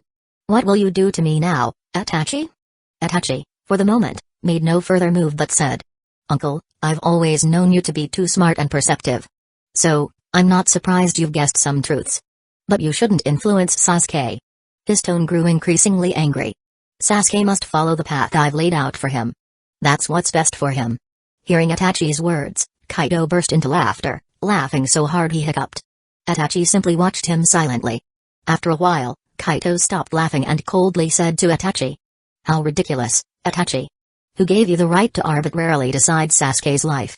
And who gave you the right to trade the lives of the Uchiha clan, men, women, elderly, and children, for peace? Thinking selfishly always puts oneself in a position higher than others, acting solely on one's own ideas without caring about others' feelings. This is the arrogance that power brings. You are too arrogant, Itachi. Arrogance from power? Perhaps. Itachi's gaze didn't waver but retorted. Then, where does your arrogance come from? Even when you were powerless, you looked down on those in the clan. You noticed that, huh? How old were you then? Kaito didn't deny it. At that time, I saw the clan's situation in the village, but because I had no power, no one listened to me. It was quite troubling. In fact, at that time, he was in his adolescence, always acting superior as if he was the only sober person in a world of drunks. He hadn't expected Itachi to have noticed. A truly dark history. So in the end, you just fled weakly. Itachi concluded. Since you had already fled, you shouldn't have come back. Simultaneously, all of his clones brandished a katana. Then, the Itachi closest to Kaido raised his sword towards him. Coming back is just giving away your life. Although I'm reluctant to take action, to ensure Sasuke returns to the right path, I must eliminate you completely here. The right path? Don't make me laugh. Kaido's aura suddenly erupted, his form shifting from solid to ethereal, breaking free from the crucifix binding him. Sacrificing others for someone? A familiar argument indeed. Weighing lives on a scale to achieve goals by sacrificing some, you're too influenced by the third Hokage, Itachi. His form shifted back to solid, hands forming seals. The so-called will of fire, what a boring concept. For the future of the Uchiha, I can't let you influence Sasuke anymore. His eyes turned red, 3 tomoe appeared, spinning into a pentagram. Bind. Chains formed of incantations from the void appeared beneath Itachi's numerous clones, binding them all in place.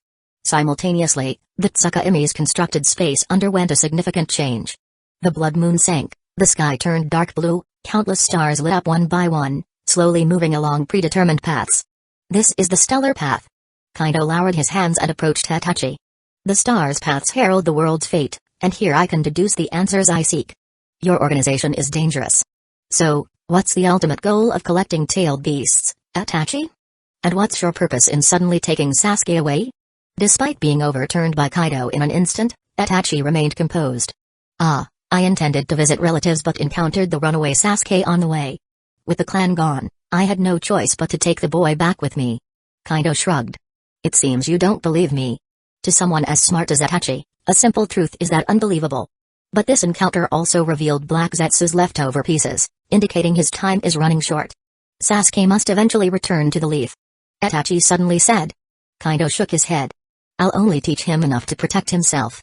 As for what he decides to do afterward, Sasuke should determine that himself. Chapter 13, Itachi's numerous copies slowly dissipated, leaving only one figure standing in place. He tried to use his dojutsu to break free, but the chains binding him remained unmoved. It's useless. Kaido said. This is a battle on a mental level. Although your spiritual energy is vast, it's not pure enough to escape this binding technique. Now, how about you tell me some information about the Akatsuki organization? The Night-Tails Jinchuriki is a friend of Sasuke, and perhaps Sasuke will have to confront this organization in the future too. After a moment of silence, Itachi spoke. The leader of Akatsuki possesses the Rinnegan and aims to gather all 9-tailed beasts to deter the major ninja villages and achieve peace. He then shared everything he knew about the members of the Akatsuki. Lastly, he warned. But I suspect this is only the surface. There's a mysterious individual within Akatsuki who wears a mask and claims to be Madara Uchiha, possessing the Sharingan. Kaito was slightly surprised and said. Indeed, you joined the organization to infiltrate it, all for the sake of Hidden Leaf Village. He then looked up at the sky, where stars were orbiting, and said confidently. It can't be Madara, I can confirm he is dead. Rinnegan, tailed beasts, and several hidden forces behind the scenes, what a mess. He said solemnly. When the Rinnegan and all 9-tailed beasts come together, it could lead to a catastrophic event that could destroy the ninja world, and I'm not exaggerating, Itachi. Shaking his head, he looked at Itachi and said. I'll take Sasuke away for now. Once he's strong enough, you two brothers can settle your scores. But before that. His eyes turned red as the tomoe formed a pentagram, indicating the Mangekyo Sharingan. For the sake of those in our clan who died by your hand, let me, their uncle, teach you a profound lesson. As the stars in the sky began to spin faster, Itachi felt his own time slowing down until it reached a critical point and started to rapidly reverse. He saw scenes flash back to Hidden Leaf Village, to the Uchiha clan, to the day he was born. Standing outside his mother's birthing room, he watched his young father anxiously await his birth. This is your beginning, as shown by the star's orbit. Reflect on how you got to this point. Kaido's voice said. If you can't break free from your destiny, you'll have to continuously review your past until you exhaust your mental strength and can no longer fight. From the moment Itachi initiated Tsukaimi, the confrontation of words and power within the Genjutsu seemed to last a long while. However, to an outside observer, the battle between the two was decided in an instant. Kisame saw Itachi activate his Mangekyo Sharingan, then Kaido shielded Sasuke, and soon after, Itachi's eyes bled, and he became extremely weakened. Hey, you're down just like that, Itachi. Helping the unsteady Itachi stand, Kisame said gravely. Another Mangekyo Sharingan appears, your clan truly has many geniuses. Meanwhile, Sasuke looked at Kaido with suspicion and wonder. He remembered Itachi saying that to obtain these eyes, one must kill the person most important to them. Had his uncle also killed someone for power? Sensing Sasuke's turmoil, Kaido patted his shoulder and said, "Don't overthink it, Sasuke. We can talk about your questions later, but I'm not like your brother. Humphrey, I'll be waiting for your explanation." Sasuke knew now wasn't the time for such discussions, so he just made a brief comment and quieted down. Kaido then turned to Itachi's companion and asked, "So, are you going to take action?" Mr. Rogue Ninja from the Hidden Mist. "No." Kisame responded. "This isn't my mission, just Itachi's personal business. Staying out of matters not part of one's mission, very ninja-like. If that's the case, then farewell. When Sasuke returns next time, it will be time for you two to settle things, Itachi." Kaido comfortably sat on Gear's back, patted its feathers, and called, "Let's go, Gear. Gear." Gear called out excitedly a few times, then took to the sky with both passengers, flying higher and higher until they disappeared into the clouds. Afterwards, Kisame also supported Itachi as they slowly left the place. A while later, Black Zetsu's figure emerged from the ground nearby. "It's surprising that Itachi was defeated just like that," White Zetsu remarked. "But then again, did you notice the source of the power Kaido used? That was the power of a non-Myoji," Black Zetsu said ominously. "Even though Mother had eradicated those people and destroyed their texts, some of their teachings must have been secretly passed down by the yokai. It must be the yokai that passed it down, and now he also possesses the Mengekyo Sharingan. This could mean he's even more powerful than those from a millennium ago. Troublesome indeed. Humphrey, when the time comes, let Madara and Obito deal with him. As long as Mother is resurrected, nothing else matters, she is invincible." Hee, indeed. Meanwhile, in Hidden Leaf Village. After reporting to Tsunade, Kakashi headed to the Hidden Leaf Village hospital. "Yo, Naruto." Seeing Naruto sitting on the bed staring out the window, he took a seat on a chair beside the bed and asked, "What are you thinking about? Where's Sakura?" "Ah, Kakashi-sensei, you're here." Naruto turned around, trying to smile, and answered, "Sakura went to buy me ramen." "Ah." Kakashi took out his Kikaparia dice book to read but still asked, "Thinking about Sasuke, right?" "Yes, yes." Naruto lowered his head, muttering, "I was thinking, maybe Sasuke won't return to Hidden Leaf Village because he's found his relatives. I worked so hard to earn his recognition." "That doesn't sound like you, Naruto," Kakashi said, hitting Naruto's head with the book, smiling. "If you want Sasuke back in Hidden Leaf Village, keep striving and then go convince him. Otherwise, you might end up too weak compared to him." Hearing Kakashi's words, the gloom in Naruto's eyes gradually dispersed, and he lifted his head, clenching his fists. "Right. Now's not the time to be down. I will surpass Sasuke. I'll bring Sasuke back, Kakashi-sensei." Chapter 14, Above the North Sea, Sasuke and his uncle were riding on the back of the yokai owl, Gyur, weaving through the clouds. Alright, no need to stare at me like that," Kaito said helplessly. "What you're most curious about right now is the Mengekyo Sharingan, right?" Sasuke nodded silently, his brow furrowed.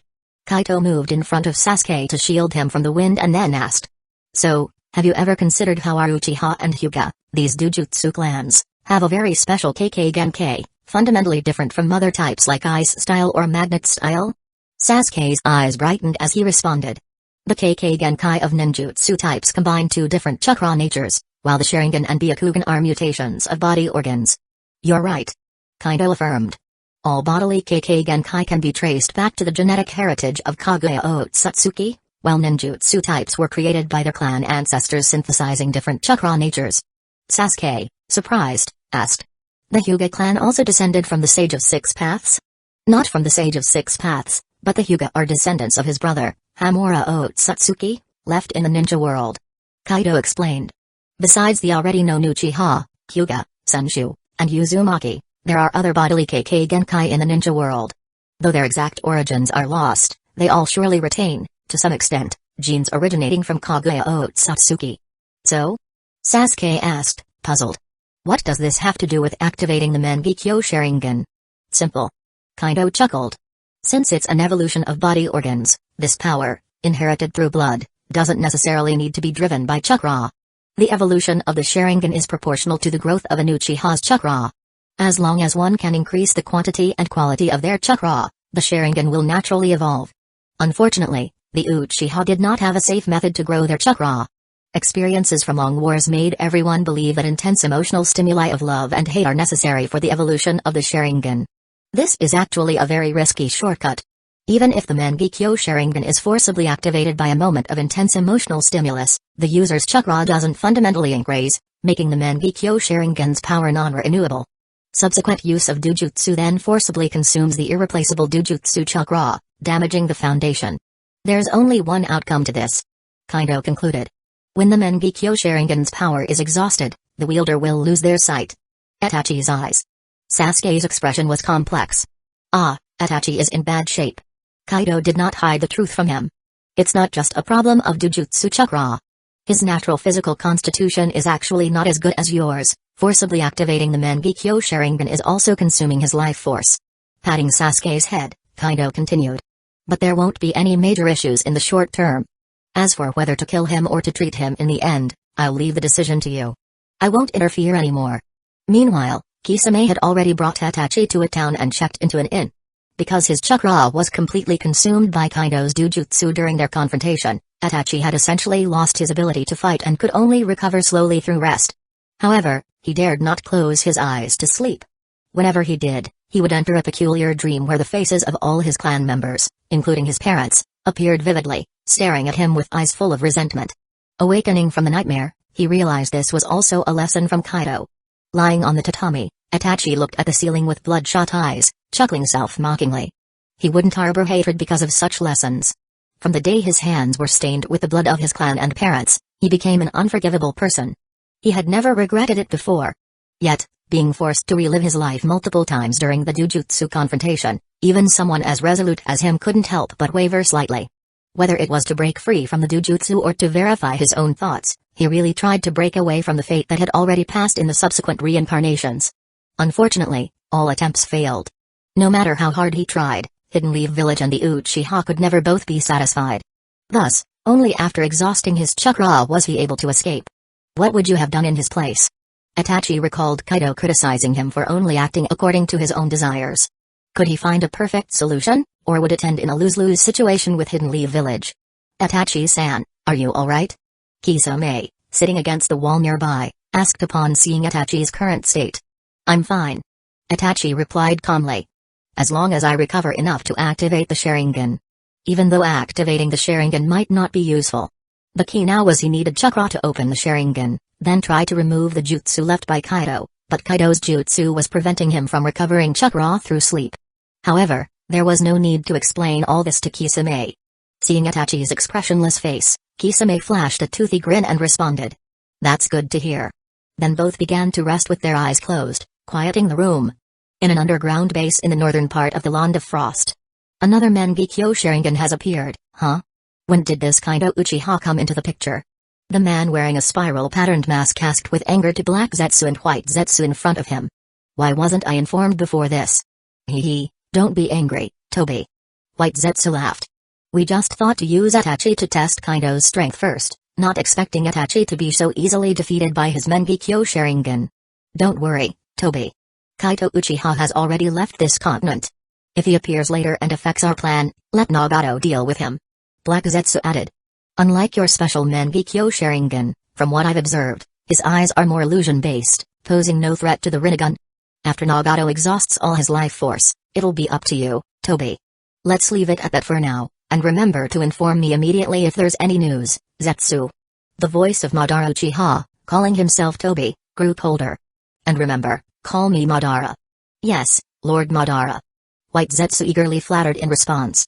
A spatial vortex appeared in front of Madara Uchiha. He gave Black Zetsu one last look, then disappeared from the spot.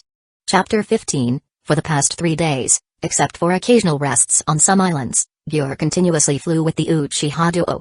Kaito used this time to share with Sasuke many things he felt were necessary for him to know.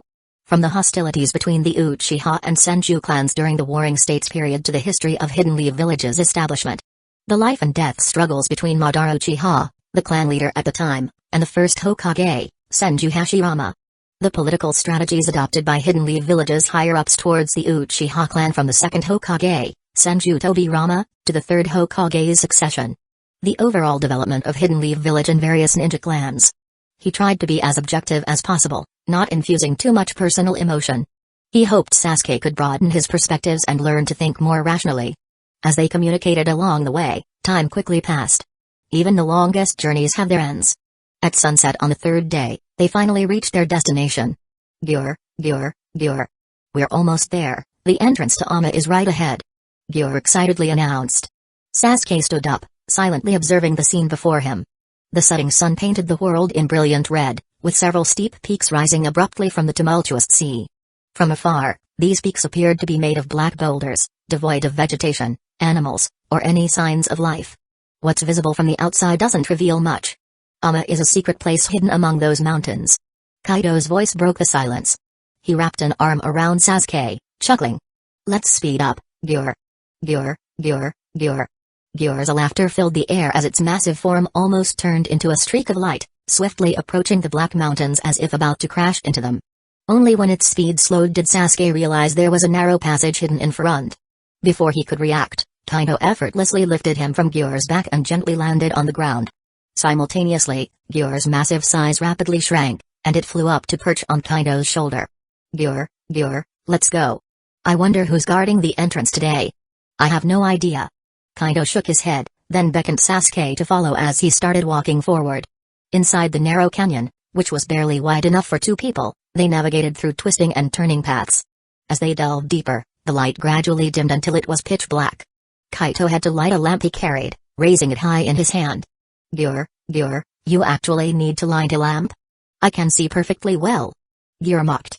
Yes, you're a nocturnal creature. Do you have to say that every time? Kaido replied, resigned. After winding through the crags for an hour, they finally emerged into a more open path, and a majestic castle loomed ahead. From a distance, only the vague outline of the castle's multiple leaves could be seen, adorned with several rows of lanterns casting a warm orange glow. As they approached, one of the lanterns suddenly detached from the eaves and wobbled down towards them. Lord Gyur, Lord Kaido, you're back. A youthful voice greeted them as the lantern floated in front of them. Little Uri, it's you? Gyur teased. Those folks couldn't have left you to guard the gate. Who else is here? What, Gyur, you say that too? I can watch over this place myself just fine.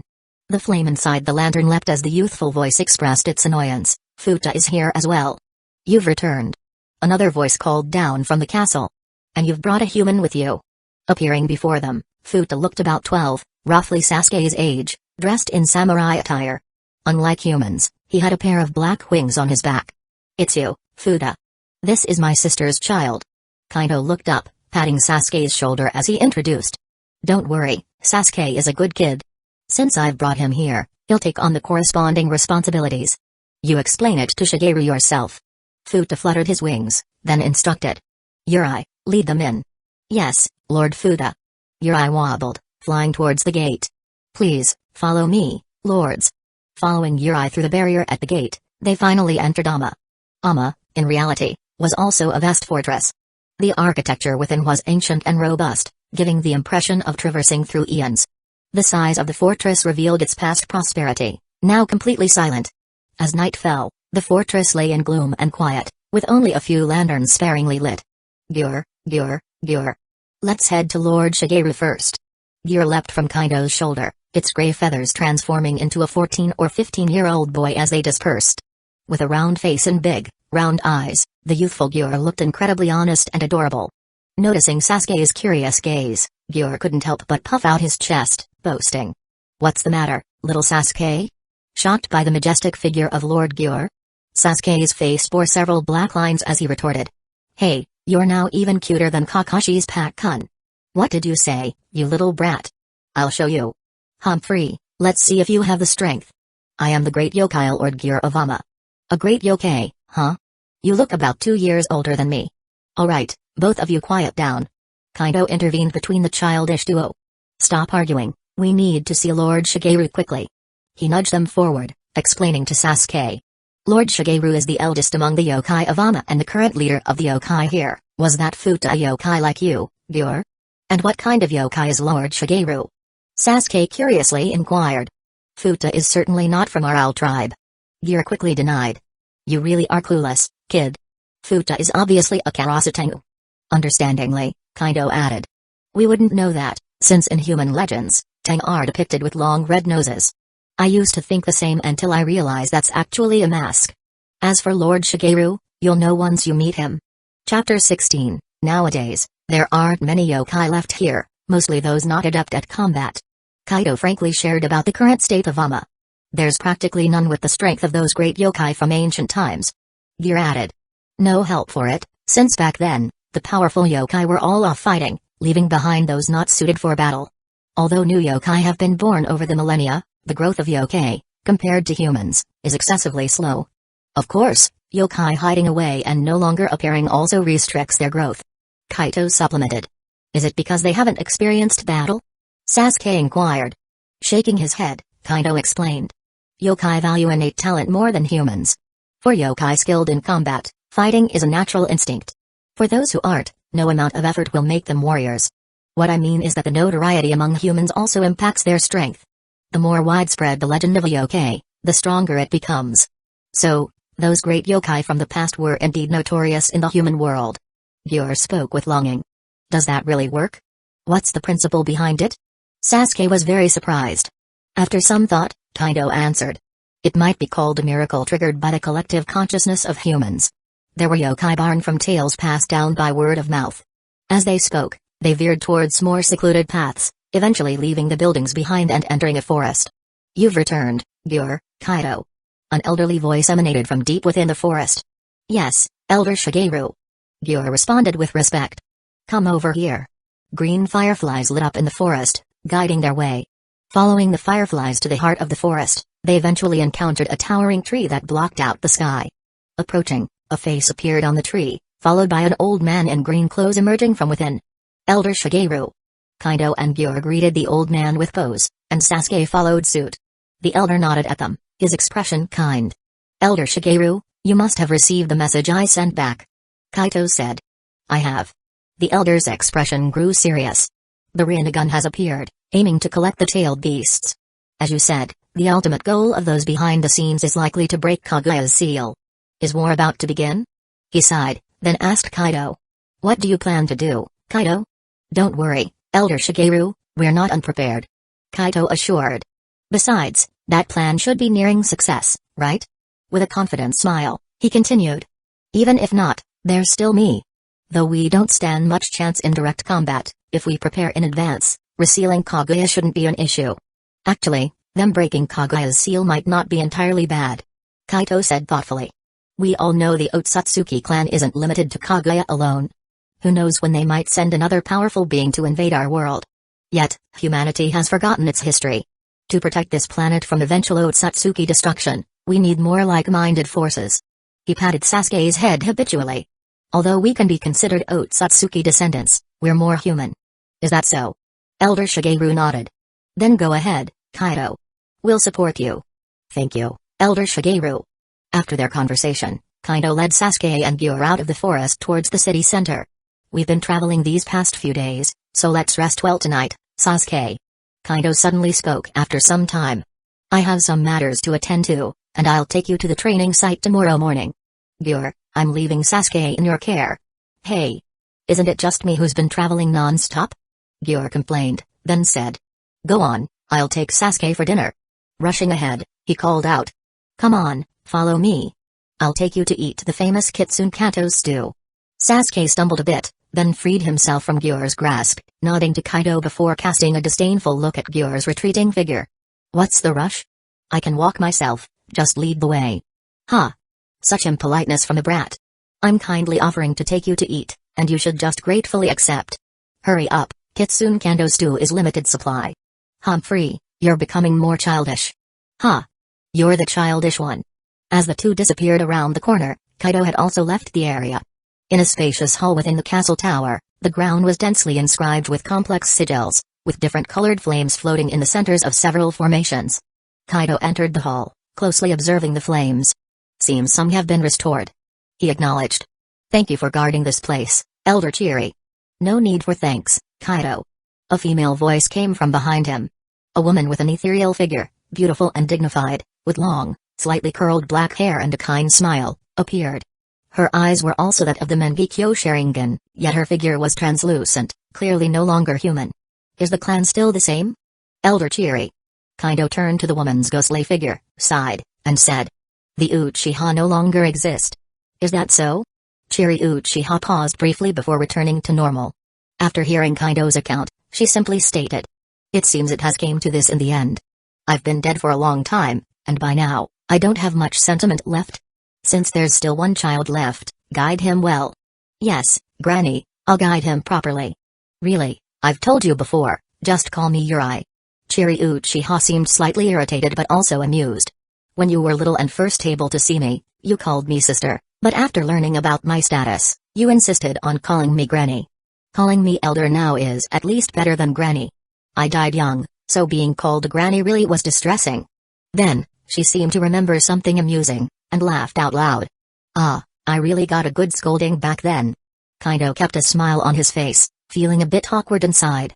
Speaking of which, it seems I have quite a few embarrassing moments in my past. Chapter 17. Meanwhile, after having dinner, Gear took Sasuke to a residence. The residence was spacious, with an ancient architecture, and Sasuke noticed the Uchiha clan's fan emblem hanging next to the gate at a glance. The door isn't locked, Gear said as he pushed open the gate to the yard. This is where Kaido lives. You'll be okay on your own, right? No problem, thanks, Gear. Sasuke walked straight in. Hey, you're somewhat polite now. Well then, have a good rest. See you. After saying this, Gear transformed back and flew away. Humphrey. See you. Sasuke closed the door. Instead of preparing to sleep, Sasuke took off his shoes, stepped onto the porch beneath the eaves, and simply sat down on the wooden floor. Since meeting his uncle Kaido, in just a few days, he had received too much information. He had been passively following his uncle without time to properly digest this information. Now, with some time alone, he decided to sort through his thoughts. When Kaito returned home, he found Sasuke sitting on the porch, staring at the moon. I'm back.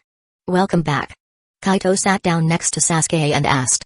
Why haven't you rested yet, Sasuke? It's nothing, I just need to think about how I should act from now on. Have you figured it out? Ah.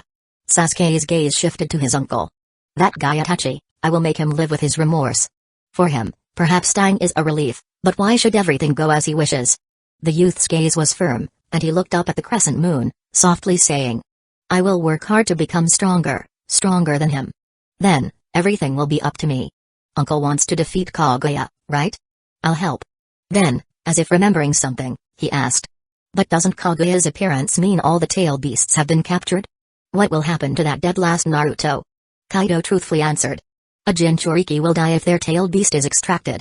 Sasuke's eyes widened slightly, then he tried to maintain his composure.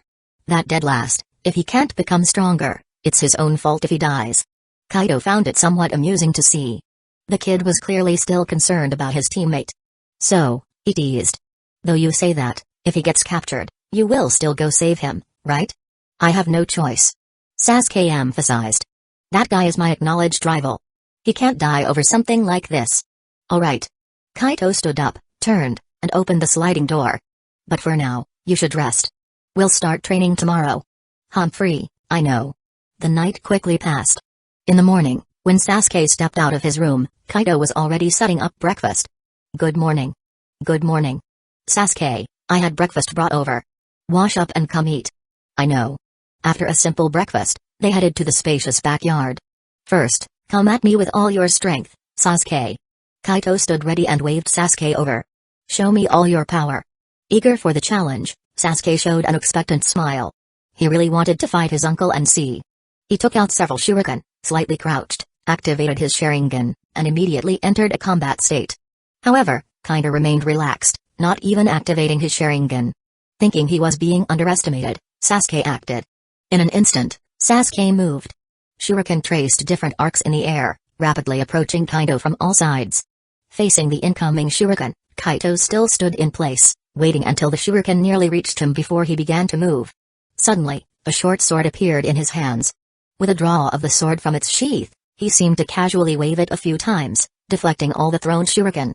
Then, he casually walked towards Sasuke. Sasuke rapidly formed hand seals. Fire style, great fireball. His cheeks puffed up, and he exhaled a massive fireball. Facing the oncoming fireball with its wave of heat, Kaido didn't stop his unhurried pace, simply raising the sword in his right hand. With a swipe, the sword traced an arc. Then, a bright arc of light suddenly expanded, splitting the fireball in two, and continued its swift trajectory towards Sasuke. Sasuke quickly jumped aside to dodge, pulling out several kunai and throwing them, while also quickly moving towards Kaido. Kaido continued to swing the short sword in his hand casually, knocking down the incoming kunai. Then, his speed suddenly increased, and he stabbed towards the approaching Sasuke with the tip of his sword. Sasuke's Sharingan spun, his right hand holding a kunai to block the incoming blade tip. The kunai and the short sword touched and instantly parted. Sasuke moved swiftly, changing direction to stab at Kaido. However, before he could exert force, Kaido's sword tip was again quicker, shining with a cold light as it thrust towards his chest. Sasuke had no choice but to stop and raise the kunai in defense. As the two continued to exchange blows, Sasuke found himself increasingly on the defensive. "This won't do, Sasuke." Kaido laughed. "There's too much of a speed difference. I'm not very skilled in swordsmanship, yet I can easily defeat you like this." Sasuke, finding no moment to speak, was holding a kunai in each hand, barely managing to defend. Frustrated by the vast difference, and the man in front of him not even taking him seriously, Sasuke gritted his teeth and persevered, while also thinking of a strategy. Seeing this, Kaito smiled slightly. If it were a real fight, he could have ended it in an instant at the beginning. However, the reason for this fight was because he wanted to see Sasuke's true strength. So, he deliberately exposed a weakness, allowing Sasuke to create a shadow clone to distance himself. Kaido didn't pursue, instead looking at Sasuke, who was slightly panting, with expectation. Knowing he was completely no match for the man before him, Sasuke was not one to give up just like that. Thus, he activated the power of his curse mark. Black curse patterns crawled over Sasuke's body, then his hair lengthened and faded in color, his facial features drastically changed, and a pair of fleshy wings sprouted from his back. This is the power of the curse mark? It's almost like becoming a demon. Kaido observed the process of the curse mark activating on Sasuke with interest. No, there's indeed a faint demonic aura. Interesting. It seems Orochimaru didn't just come up with this out of nowhere, he must have found someone with a demon's bloodline. Chapter 18, Humans with demon bloodline are not too rare, but most have such diluted bloodlines that they are not very special. For example, Kaito suspected that the shark-faced companion of the Uchiha might have had demon blood mixed into his ancestry. Among these humans with demon blood, occasionally, there are individuals with atavistic traits, who could be considered half-demons. Orochimaru's curse mark was likely developed using the blood of such half-demons as a catalyst. Demons naturally control some natural energy, indeed, it's a shortcut. Chirping noises rose as if from countless birds, and upon activating the curse mark, Sasuke even directly used the Chidori. The curse mark, combined with lightning nature, increased Sasuke's speed several times, making him rush towards Kaido like a lightning bolt. However, Kaido further increased his own speed, lightly shifting positions to easily dodge the Chidori's straightforward attack. "Alright, Sasuke, stop now." As the Chidori in Sasuke's hand dissipated and his movements halted for a moment, Kaido appeared behind him and placed a palm on his back. The power brought by the curse mark instantly faded, and Sasuke, breathing slightly, knew that the battle of vastly differing strengths had ended. "I've basically understood your strength now." Kaido removed his hand and walked in front of Sasuke. "Let's start the formal training before the teaching. Can I learn the same power as you?" Sasuke asked after calming down. Kaido shook his head regretfully. "I'm sorry, but what I learned doesn't suit you." "Why not?" Sasuke frowned. "Because I have no chakra at all." Kaito spread his hands. "The power I practice was called spiritual power 1,000 years ago, and it's incompatible with chakra. It was because I, despite being from the Uchiha clan, had absolutely no chakra and was naturally born with spiritual power, that I was brought here." Kaito said this as he walked back to the porch to sit down. At this point, Sasuke remembered Kaido mentioning there should be many inheritances here, so he asked, "Then what can I practice?" Kaido took out a set of tea utensils in front of him and started making tea, beckoning Sasuke over. "Come here, Sasuke, sit down, let me think." At this moment, Sasuke suddenly felt this uncle might not be very reliable. But since he had come all this way, he couldn't give up on practicing and could only sit down with a straight face. "Don't worry." Kaido elegantly prepared the tea and handed a cup over. "I've thought of it now." Sasuke really wanted to throw the teacup at his head at that moment. But he still accepted the cup with both hands, thanking him. It wasn't because he couldn't win. That's what Sasuke thought. Ahem. Kaido faced Sasuke's angry gaze and leisurely drank a sip of tea before speaking. "Sasuke, although you can't practice spiritual power, there are secrets in swordsmanship and mental strength you can practice. Especially the secret techniques of mental strength, which, when practiced to a certain extent, can evolve your Sharingan. I want to learn that." Sasuke was excited. "Teach me quickly." "Not so fast, First we must remove the curse mark Orochimaru left on you. Kaido pointed at Sasuke's neck. The curse mark contains the wild demon blood and Orochimaru's soul fragments, which will affect the purity of your own mental power. He touched his chin. Speaking of which, those summoning beasts invented the so-called sage mode that mixes natural energy with chakra. You should be able to practice too. The form of the curse mark is not bad. I'll research a harmless curse mark for you later. Sasuke ignored his uncle's tendency to come up with ideas on the fly, put down a cup in his hand, and urged. Then start by removing Orochimaru's curse mark first. I must begin training as soon as possible. Alright, let's start. Kaido formed hand seals, and his Mangekyo Sharingan appeared, with the pentagram slowly spinning. Dispel. As he acted, a pentagram pattern array appeared under Sasuke's feet, emitting a soft white light that enveloped him.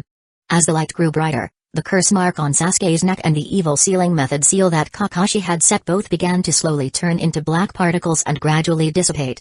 With a faint scream, the black particles completely vanished, and Sasuke's neck no longer had any traces. Done. Kaido then lowered his hands. Then the white light around Sasuke began to fade, and the pentagram array also disappeared. Come with me, we're going to the study. Kaido got up and walked inside. Sasuke touched his neck, quickly got up, and followed. Finally, it's about to start. I will become stronger. To surpass this man, Sasuke looked at the tall figure in front of him. Then, the one to save the world would be me, Sasuke Uchiha, Humphrey. Meanwhile, across a vast distance of sea, deep in a secret base in the land of rice fields, Orochimaru suddenly stopped his experiments. What is it, Lord Orochimaru? Kabuto entered the lab, noticing Orochimaru seemed somewhat enraged and asked. Hey, the curse mark I left on Sasuke-kun has been completely erased. Orochimaru's gaze turned coldly towards Kabuto, asking.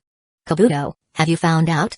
Who took Sasuke away, and also has the capability to completely erase my heaven curse mark? Kabuto calmly pushed up his glasses, answering calmly. Yes, Lord Orochimaru. We've received information from both Hidden Leaf Village and the Akatsuki. Oh? Well done, Kabuto. Tell me, I'm getting more and more interested. Orochimaru's tongue flicked out, licking his lips. The one who took Sasuke away is a man named Kaido Uchiha. Kabuto responded respectfully. Kaido Uchiha appeared suddenly on the day Sasuke defected and then took Sasuke away. Along their journey, they encountered Kakashi Hatake and Itachi Uchiha. Oh? Orochimaru became even more excited. Another Uchiha. So, what happened? Kakashi Hatake did not engage in battle, but later, in a fight in the Land of Frost, it was said that Kaido Uchiha used the Mangekyo Sharingan and easily defeated Itachi Uchiha. Hey, interesting. Another pair of those eyes, eh? The Uchiha are truly blessed. Orochimaru's tongue licked even faster. What's the specific identity of Kaido Uchiha? Did you find out? Yes, according to information sent back from Hidden Leaf Village, Kaido Uchiha is the younger brother of Sasuke's mother, Mikoto Uchiha. Kaido Uchiha. Orochimaru's raspy voice rose. I'm curious, indeed. I'm looking forward to meeting him. Chapter 19, At the Uchiha residence in the Ama, Sasuke looked at the ancient scrolls filling the entire bookshelf, then turned to Kaito standing beside him, his face a mixture of surprise and skepticism, as if to question. Are you serious? Indeed, Sasuke. Kaito flashed a merciless smile.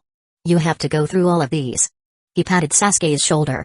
Secret techniques related to mental strength involve deep and complex theories.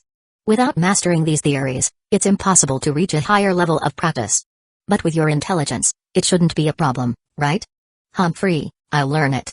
Sasuke turned away from Kaito, picked up a pile of scrolls from the shelf, sat down on the floor, and started reading.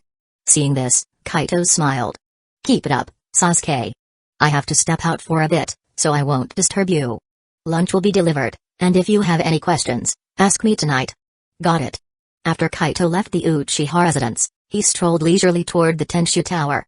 Ah, Lord Kaito. Lord Kaito. Along the way, small demons emerged from various corners to greet him. Kaito didn't stop but responded with a smile and a nod. Little Kaito. A gentle voice suddenly called out behind Kaito. A girl in a colorful kimono with butterfly wing decorations appeared and stood behind him. Yuri. Hearing the familiar voice, Kaito turned to greet her. You're back in Ama but didn't came to see me. The girl, Yuri, directly grabbed Kaito's arm. Hey, we just got back last night. Kaito laughed. And here we are meeting Yuri today, right? Is that so? Then that's better. Yuri said with a light smile. This woman obviously knew I came back yesterday and deliberately waited here to intercept me. Kaido thought to himself but invited warmly. By the way, I was just about to check the situation at the Tenshu Tower. Would you like to come along? Sure, I'd like to see how those guys are doing too. Upon reaching the Tenshu Tower's main hall, they entered to find Kaido greeted by Chiri Uchiha, who was guarding the place. Little Chiri, you've been working hard. Yuri went up to hold Chiri's hand. Yuri is here too. Chiri said with a gentle smile. It's not hard at all, since I have nothing else to do. So kind, little Chiri. Yuri's gaze moved to the several flames in the center of the array on the floor. Oh, I didn't expect it to have recovered this much already. Impressive, little Kaido and little Chiri. You haven't visited for 3 years, have you? Kaido didn't want to discuss time with a demon, so he simply commented on the sigils on the ground. There are probably a few more years to prepare, hopefully, it's enough. Don't worry. Yuri reassured. I believe you two can do it. Chiri nodded. Do what humans can, and leave the rest to fate, we can only do our best. By the way, Chiri. Kaido looked at her. I have an idea. Oh? What unexpected big move are you planning now? Yuri asked with interest. About the information I got before. Whether or not Akatsuki and Madara are connected, if they are, it means Madara didn't die at the hands of Hashirama Senju back then. Kaito said with a smile. If Madara is behind the current situation, I think asking him directly would be the best approach. You're thinking of summoning Madara's soul from the Pure Land? Chiri was surprised. Is that possible? Yes, I've been thinking about it since Sasuke mentioned the reanimation jutsu used by Orochimaru. If a ninja technique can do it, yin-yang magic can definitely achieve it. Kaito smiled confidently. The moment I saw Yuri just now, I suddenly had an inspiration. Oh? How am I involved? Yuri looked curiously at Kaito. It's related to your abilities. Kaito explained. Opening the gate between the Pure Land and the present world is something I can do at any time, especially since the Pure Land, which was mostly taken by Kaguya Otsutsuki through the God Tree, no longer has its guardians. However, with a vast number of sleeping souls in the Pure Land, finding a specific person requires a medium. Even though we are all Uchihas, the blood connection to Madara is too distant, and using blood as a medium would almost certainly fail. Chiri added. Right, Madara didn't leave any descendants. Kaido continued. So using blood as a medium is out of the question, and we can't find any of his personal belongings. Kaido had been pondering how to achieve his goal for the past 2 days, but the moment he saw Yuri, he suddenly had an idea. Yuri is a butterfly demon who can freely enter and exit the world of dreams. Although she doesn't have much combat ability, her power is quite rare. With the Pure Land shattered, the souls of the dead reach the Pure Land and directly fall into a sleep without going through the judgment of the underworld as in ancient times. And the souls of ninjas, tainted by chakra, are even unable to reincarnate. Thankfully, the majority of the world's population consists of ordinary people, with ninjas being a very small part, allowing the world's cycle of reincarnation to mostly maintain itself. Otherwise, it would have collapsed long ago. Therefore, since the souls are sleeping and even unconscious ones will have dreams, opening the gate between the Pure Land and the present world and using Yuri's ability to capture dreams from the Pure Land might lead to finding Madara's soul. What do you think of this method? Kaido explained his idea and looked at Chiri and Yuri for their opinions. Oh, so it turns out I have to work hard, huh? Yuri looked at Kaido somewhat displeased. Why should I do such a thing for someone I don't even know like Madara? Please, Yuri. Kaido pleaded with a smile. It's all to prepare for defeating Kaguya and other potential Otsutsuki threats. Such a noble reason. Yuri teased, playing with her sleeve, then looked at Kaido with a mischievous smile. But, I refuse. Every time it's like this, what a troublesome woman. Although Kaito thought this, he still politely asked. Then what are your conditions, Miss Yuri? Yuri covered half of her face with her sleeve and said cunningly. Of course, it's the old rules. I knew I couldn't escape. Kaito sighed, covering his face as well. Chiri, however, floated by, smiling without saying a word. Chapter 20. So that evening, Kaito accompanied Miss Yuri on a hard night's tour of the Demon Night Market, offering a full-service experience of carrying bags, paying bills, dining, drinking, and chatting. The tropic of the Demon Night Market is actually a sad one. Due to the decline of this so-called night market is just one street with a few shops, and the customers are the same familiar faces coming and going. This is still because most demons aren't adept at cooking and have to eat out, which is why the market could be opened in the first place. Actually, many of them don't need to eat at all. In short, this so-called Demon Night Market now feels like demons playing house. However, these are not the main points. The point is, Miss Yuri, as one of the oldest surviving demons in Amma from ancient times, has been strolling this night market for hundreds of thousands of years. It's unclear why she still has the interest. I've only been here for 10 years and am already fed up with it, Kaido thought while eating takoyaki. Ah, what's with that face, Kaido? Yuri looked back at Kaito's glazed eyes and asked with a smile. Are you so reluctant to date me? How could that be? It's absolutely my honor. Kaido replied decisively. Okay, I'm satisfied for now. You can go. Yuri seemed to be mercifully letting Kaito off the hook. Kaido's spirits lifted, and a sparkle returned to his dead fish eyes. So, about the thing we agreed on earlier? Kaido rubbed his hands together. Yuri gave Kaido a sidelong glance, turned around, and instantly disappeared from his sight. Then, her gentle voice floated on the wind. Of course, I always keep my word. Hey, then I'll trouble you, Miss Yuri. I'll be waiting at home for you. Kaido waved. At this moment, Yuri, who had left Kaido's side, had several veins popping on her forehead. That idiot, that jerk. Does Ms. Yuri really want to stroll down this broken street? Could it be? He's playing dumb? Is he complaining about Miss Yuri's age? Suddenly, Yuri's expression looked like that of a demon, and her immense demonic energy faintly erupted, frightening the small demons passing by into trembling. Impossible, impossible. Yuri stretched out her hands to pat her face, regaining her composure. Ms. Yuri is only 300 years old, still very young. Compared to 22-year-old Kaido, it's almost the same. After all, we both just came of age not long ago. So Kaido is just a simple idiot. There's no helping it. A shallow smile appeared on Yuri's face. When Kaido, carrying takeout food, returned to his home, he found that only the study was lit, clearly indicating Sasuke was still struggling with a pile of complex and obscure books. Sasuke. Kaito knocked on the door. Take a break. I've brought you some late-night snacks. With a swish, the door opened, and Sasuke walked out, looking drained. Who knows what he went through all day? What the heck was that stuff? Was that even meant for humans to learn? Why did I ever boast that I could learn it?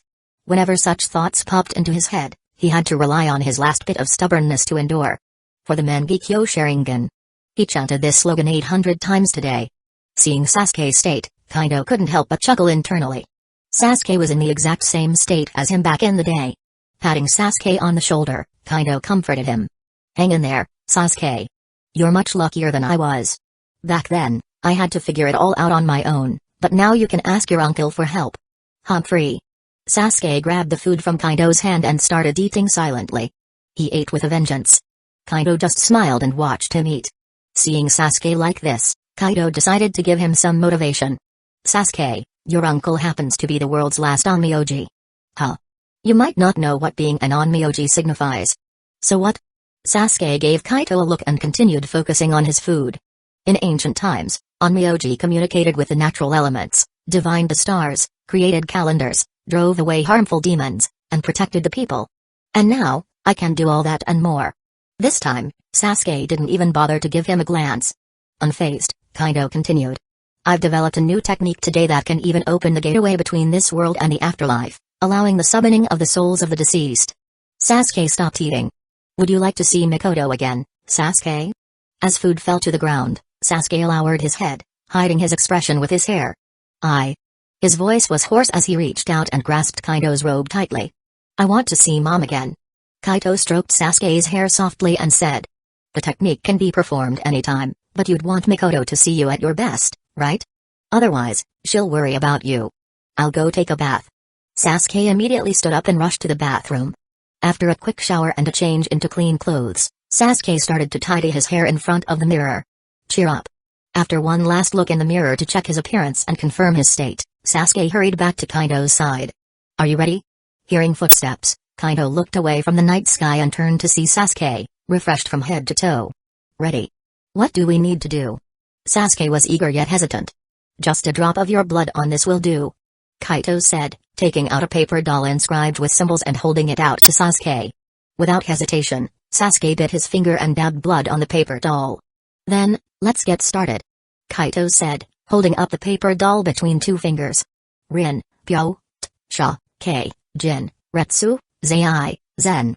As he chanted, his aura surged, and a blue glow appeared around him. The five-pointed star in his eyes cast a strange light, forming two circles on the ground. He then threw the paper doll into the center of the right circle.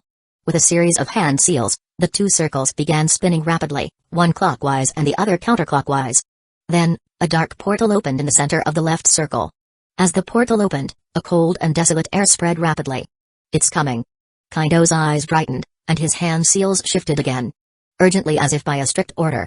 Following his incantation, the paper doll in the right circle began vibrating and emitting a blood-red glow. The two circles seemed to be connected. Soon, a translucent figure slowly rose from the left portal, turning into a beam of light that entered the paper doll in the center of the right circle. Then, the paper doll began to enlarge and slowly formed detailed features of hair, face, and clothes. Seeing the figure with closed eyes, Sasuke couldn't help but murmur, "Mom." Chapter 21, It seemed to be a connection of hearts. When Mikoto Uchiha awoke from her slumber, the first thing that caught her attention was the youth with tearful eyes gazing at her intently. "Sasuke? Is that you, Sasuke?" She quickly approached and embraced the youth tightly with her trembling hands. It was an embrace without warmth or weight, yet Sasuke seemed to feel a familiar and missed presence from it. He opened his mouth, wanting to say something, but felt as if his throat was blocked, unable to make a sound. Eventually, he simply closed his eyes, allowing his tears to flow uncontrollably, and gently hugged her back. Kaido remained silent, merely standing by the side, smiling as he watched the mother and son reunite after such a long separation.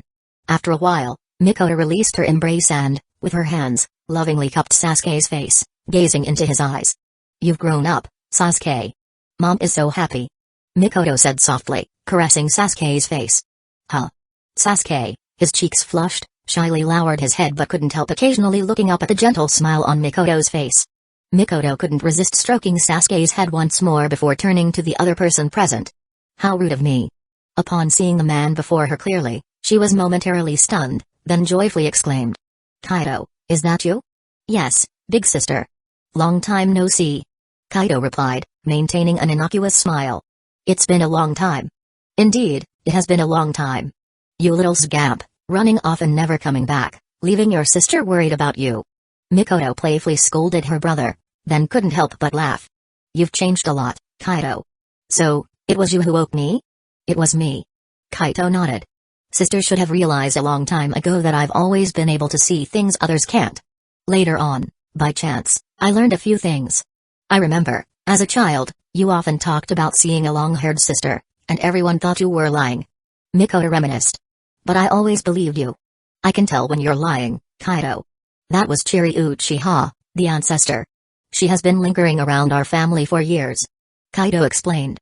"The one who developed the Izanami illusion technique, Chiri Uchiha." Mikoto covered her mouth in surprise. "Yes, her," Kaido confirmed.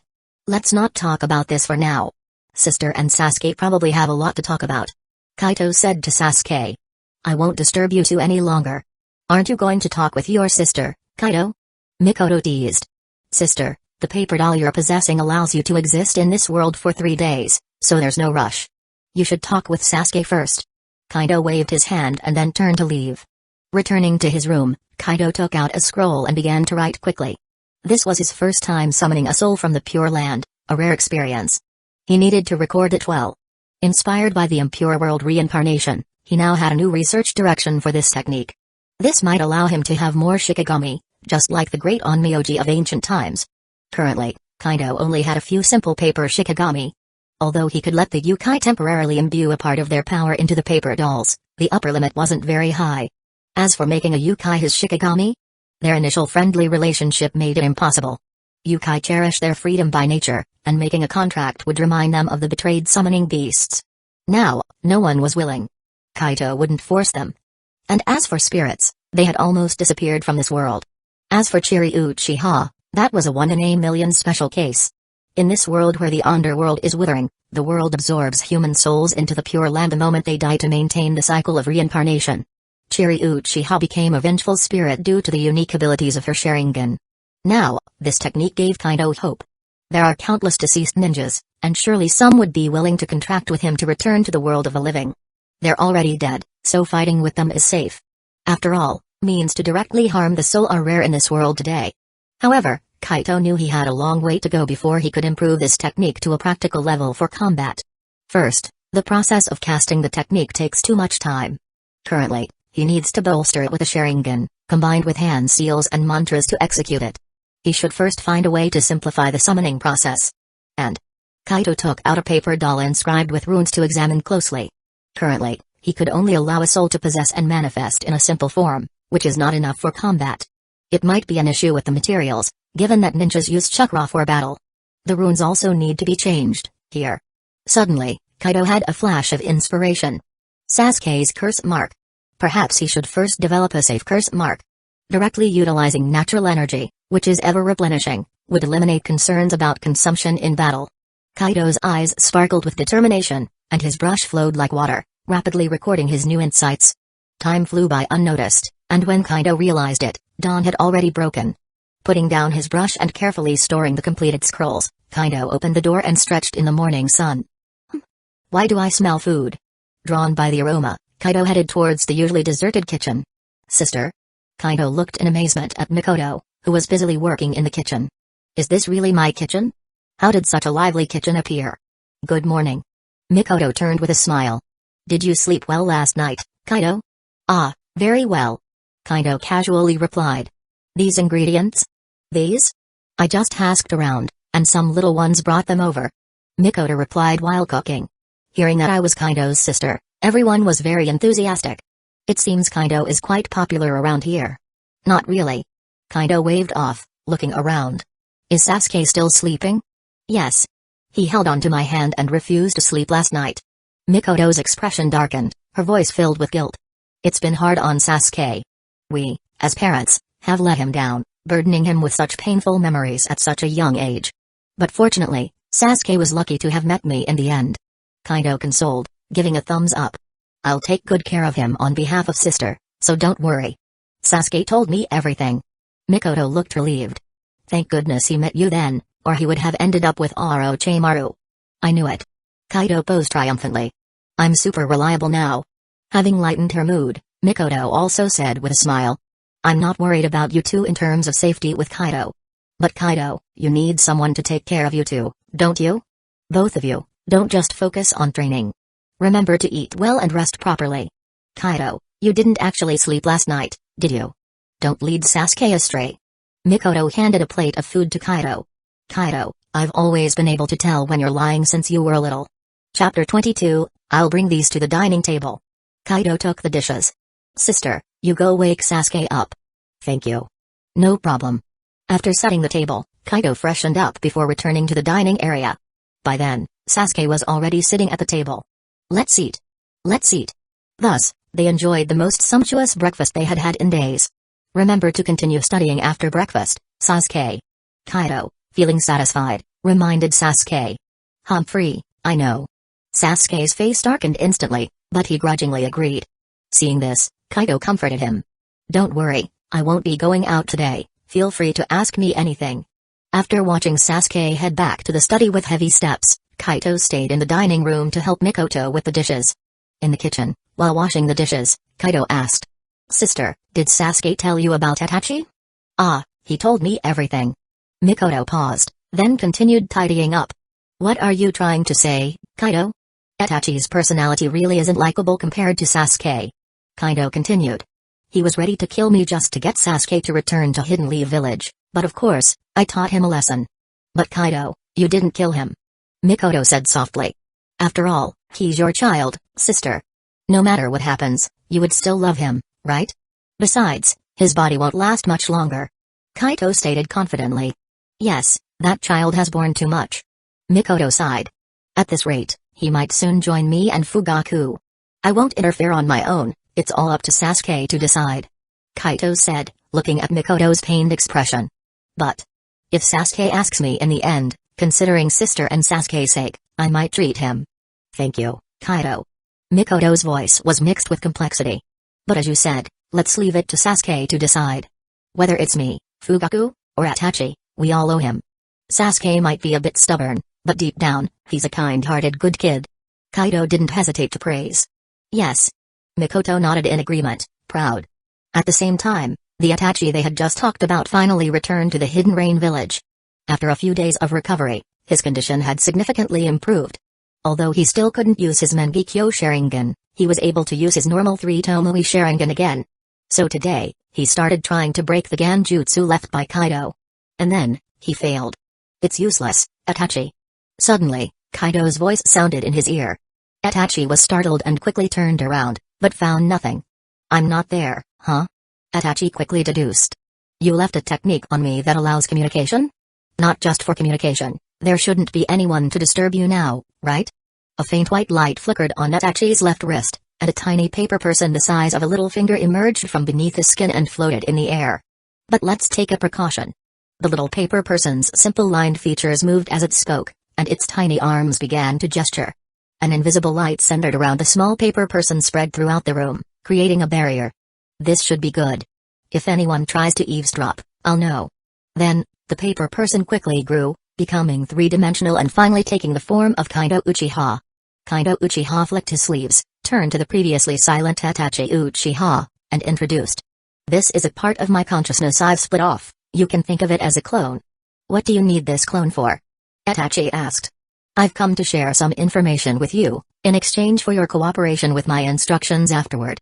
Kaido answered with a smile. He didn't wait for Itachi's reaction before bluntly divulging everything related to Kaguya Otsutsuki and similar matters all at once. Forced to listen to a myriad of myth-like stories, Itachi's worldview shattered, much like Sasuke's did. He rubbed his temples in frustration and asked with some hesitation. How can you guarantee the truth of your statements? I can't guarantee it. Kaito responded decisively. He casually spread his hands and explained. In my youth, I was taken to a hidden yokai realm and inherited knowledge from the predecessors, including these secretive histories. An imperceptible light spread from the center of the small paper figure, enveloping the room in a barrier. This will do. If anyone tries to eavesdrop, I'll know. Then, the paper figure rapidly expanded, transitioning from two-dimensional to three-dimensional, ultimately taking on the appearance of Kaido Uchiha. Kaido flicked his sleeves and turned to Itachi Uchiha, who had remained silent until now, and explained. This is a fragment of my consciousness, consider it a clone. What purpose does this clone serve? Itachi asked. I am here to share some information with you, in exchange for your future cooperation with my instructions. Kaido replied with a smile. Without waiting for Itachi's response, he bluntly revealed all the details concerning Kaguya Otsutsuki and related matters. Thus, Itachi found himself overwhelmed by a barrage of mythical tales, shattering his understanding of reality, much like Sasuke had experienced. He rubbed his temples in frustration and asked skeptically. How can you guarantee the truth of your claims? I can't guarantee it. Kaito responded decisively. With an air of nonchalance, he spread his hands and continued. In my youth, I was taken to a secret realm inhabited by yokai and received teachings from predecessors, including these hidden histories. Honestly, I doubted their veracity at first. But I later realized that whether true or not, I needed to prepare as if they were. After all, if everything is true, I cannot predict the eventual fate of this world. He said firmly. Of course, as my training progressed over time, I became more attuned to the reality of our world, affirming these as genuine historical events. Now, I'm merely passing on what I know to you. Whether you choose to believe it is up to you. He gave Itachi a meaningful smile and continued confidently. But like me, you'll find you have no choice but to believe, because we cannot afford to gamble. This isn't about an individual, a family, or a village. It's a global threat from outer space that the entire world must confront together. What do you want me to do? Itachi eventually capitulated. After all, as Kaito said, he couldn't afford to take the risk. Kaido produced a fingernail-sized glass vial from his sleeve and handed it to Itachi. Sprinkle this on someone known as Kurotsuchi and another who claims to be Madara. Kurotsuchi? The Akatsuki only has someone named Juzo. Itachi examined the vial, which contained a colorless, semi-transparent powder. Then it's Juzo. Kaido corrected. Inside is the scale powder from butterfly wings, odorless and tasteless. You should manage to complete the task undetected.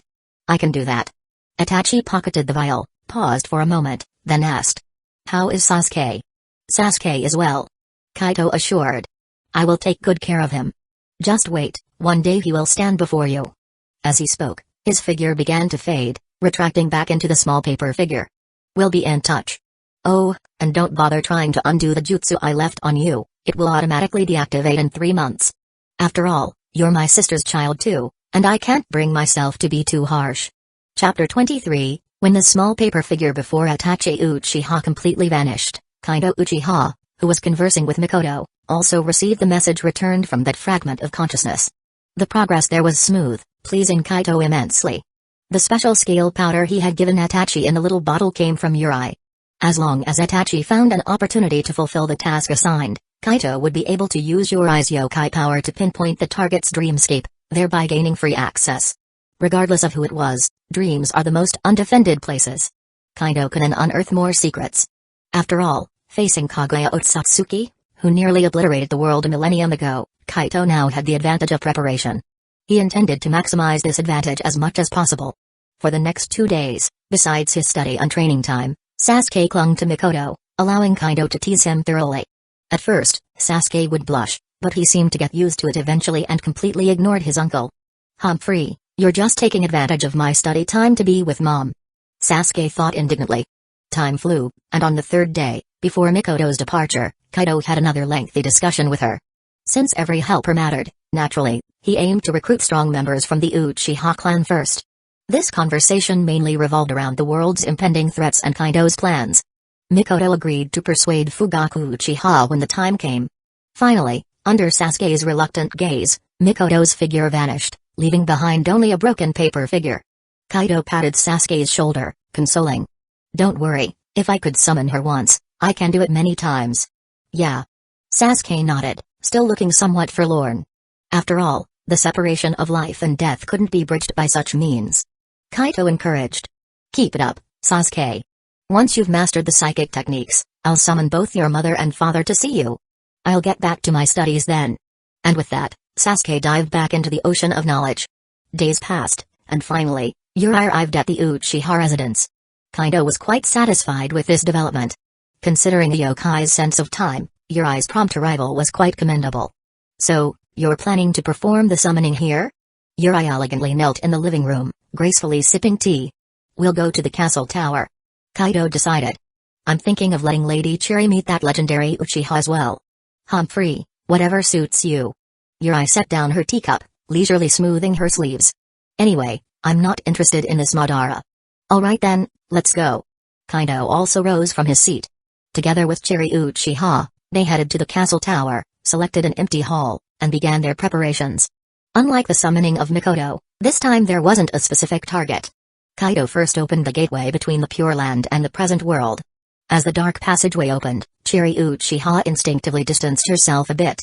"I feel drawn to the Pure Land," she said, frowning at the portal before smiling resignedly.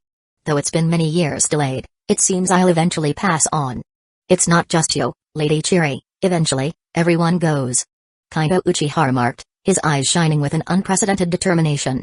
"However, going to slumber in the Pure Land isn't my goal, reconstructing the underworld is." "Ah, rebuilding the underworld? Kaito, your ambition is truly grand." Yuri complimented, gazing at Kaito with a tender look. If the underworld were rebuilt, Kaito would become a deity, meaning she and Kaito could be together forever. Yuri's cheeks flushed pink at the thought. However, Kaito didn't pick up on her signal, continuing instead. "Without the cycle of reincarnation, this world will weaken over time. Rebuilding the underworld is necessary.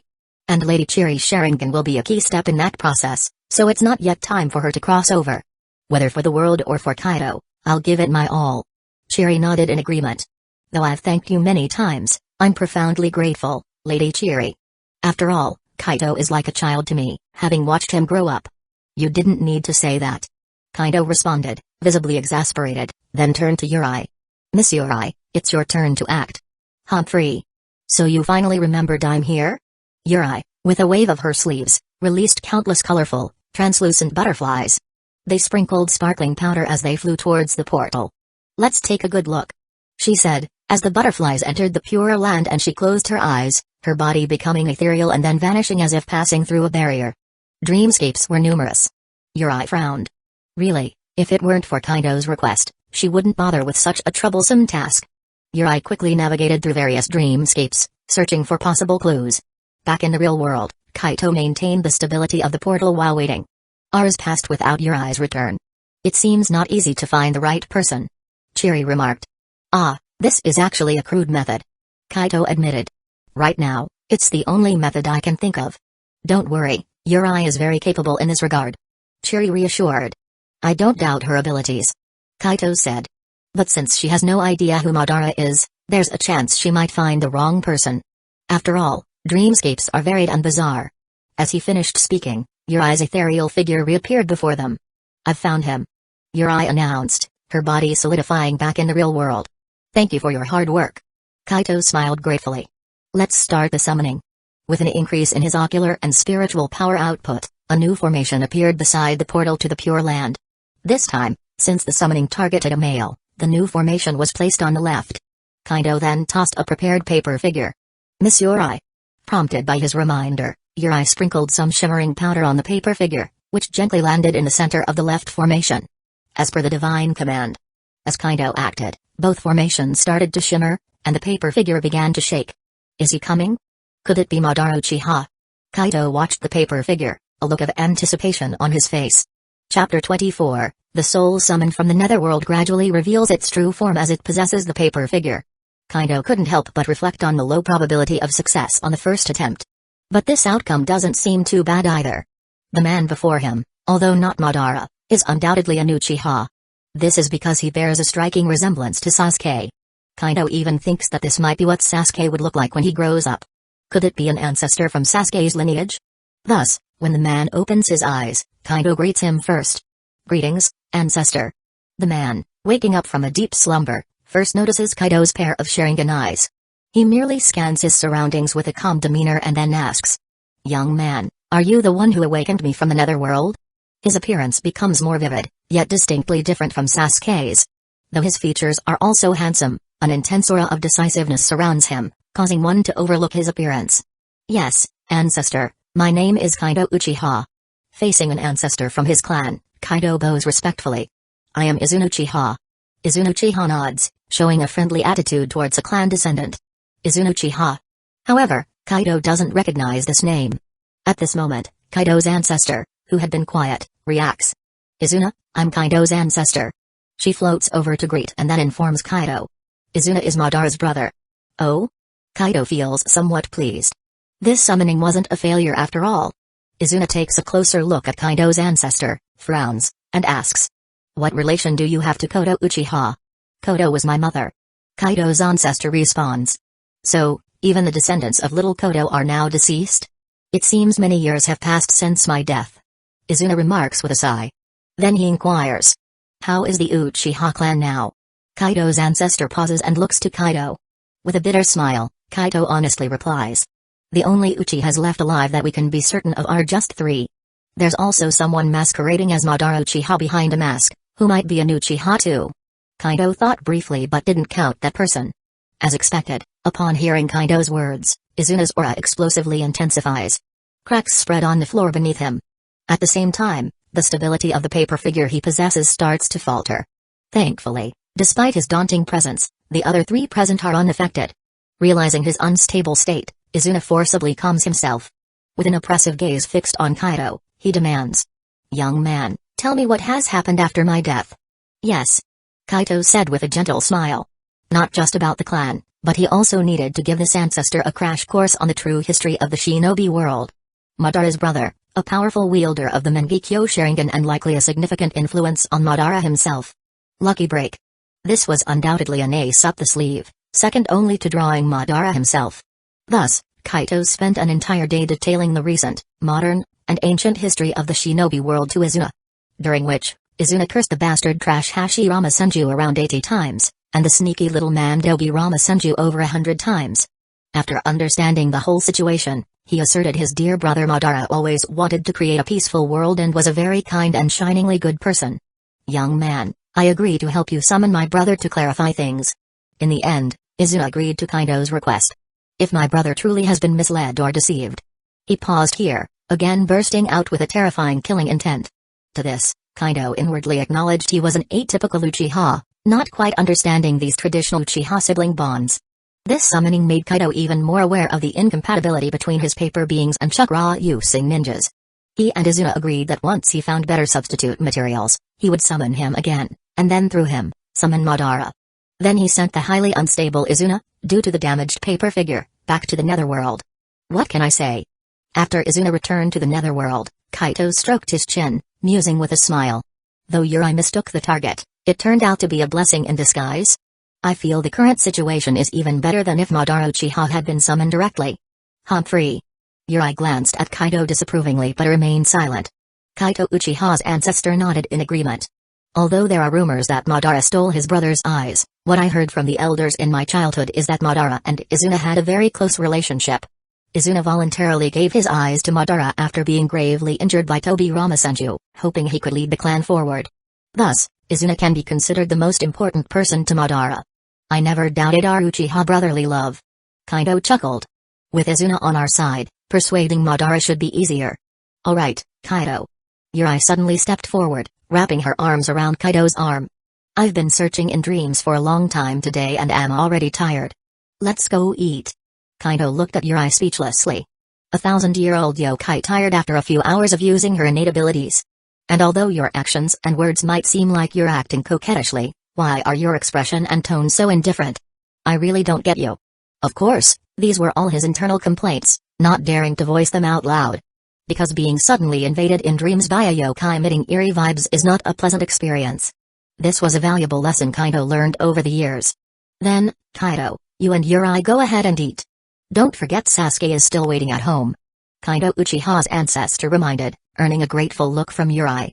Kaido Uchiha's ancestor gave Yuri a gentle wink before vanishing. Let's go, let's go. Yuri pulled Kaido towards the outside of the castle tower. I got it. Kaido reluctantly followed her pace but still couldn't help commenting. Aren't butterflies supposed to live on nectar? I'm a yokai. Yuri turned to stare at Kaido with a cool gaze, scrutinizing him. So I can eat anything. Is that so? Then let's go. Kaido felt a chill down his spine. Somehow, he had the feeling he might end up being eaten by this yokai one day. Chapter 25, in the hidden rain village of the Land of Rain. On this day, the leader of the Akatsuki, Pain, gathered all the members to assign tasks for the coming period. Deidara had been in a good mood recently. As a former genius of the Hidden Rock Village, his journey as a ninja had been smooth sailing. His only setback was being relegated to the outskirts of the village due to his obsession with experimenting with explosive art. It was Itachi Uchiha who gave him his first taste of utter defeat. Since then, he had been secretly preparing to defeat Itachi Uchiha. So, when he heard a few days ago that Itachi had been completely defeated by someone else, he was quite excited. And he looked forward to today's meeting. He planned to thoroughly mock Itachi. As soon as all the Akatsuki members had gathered, and before Pain, the leader, could speak, Deidara couldn't help but provoke first. Itachi. I've heard all about it. You were utterly defeated by another pair of Sharingan eyes, how pathetic. Deidara proudly raised his head. With my art as it is now, I would never fail. What an idiot. Beside Deidara, a strange man with his face covered and crawling on the ground mercilessly criticized his behavior. Say sorry.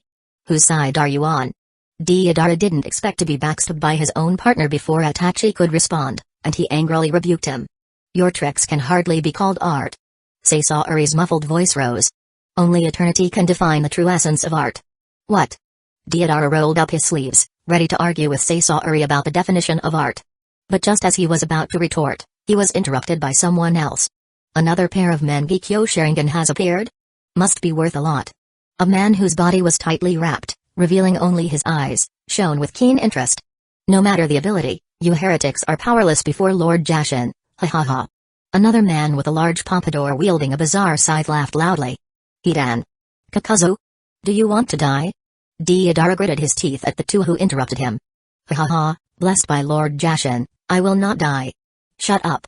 Akatsuki's leader, Pain, silenced them all with a look from his Rinnegan, cutting off their quarrels. Then, he turned to the always silent Itachi, asking. How is your recovery going, Itachi? I can't use the Mangekyo Sharingan yet, but there are no issues with other aspects. Itachi honestly replied. Pain nodded, then requested. Tell us about Kaido Uchiha's Mangekyo Sharingan abilities. Itachi's face was partly concealed by his collar, and his detached voice said. In that battle, he only used Ganjutsu abilities that surpassed Tsukami. As for other abilities, it's unknown. Ganjutsu surpassing Tsukami is indeed troublesome. Kisame beside Itachi revealed a ferocious grin. Yes, hee hee. The other side's Kisame also laughed.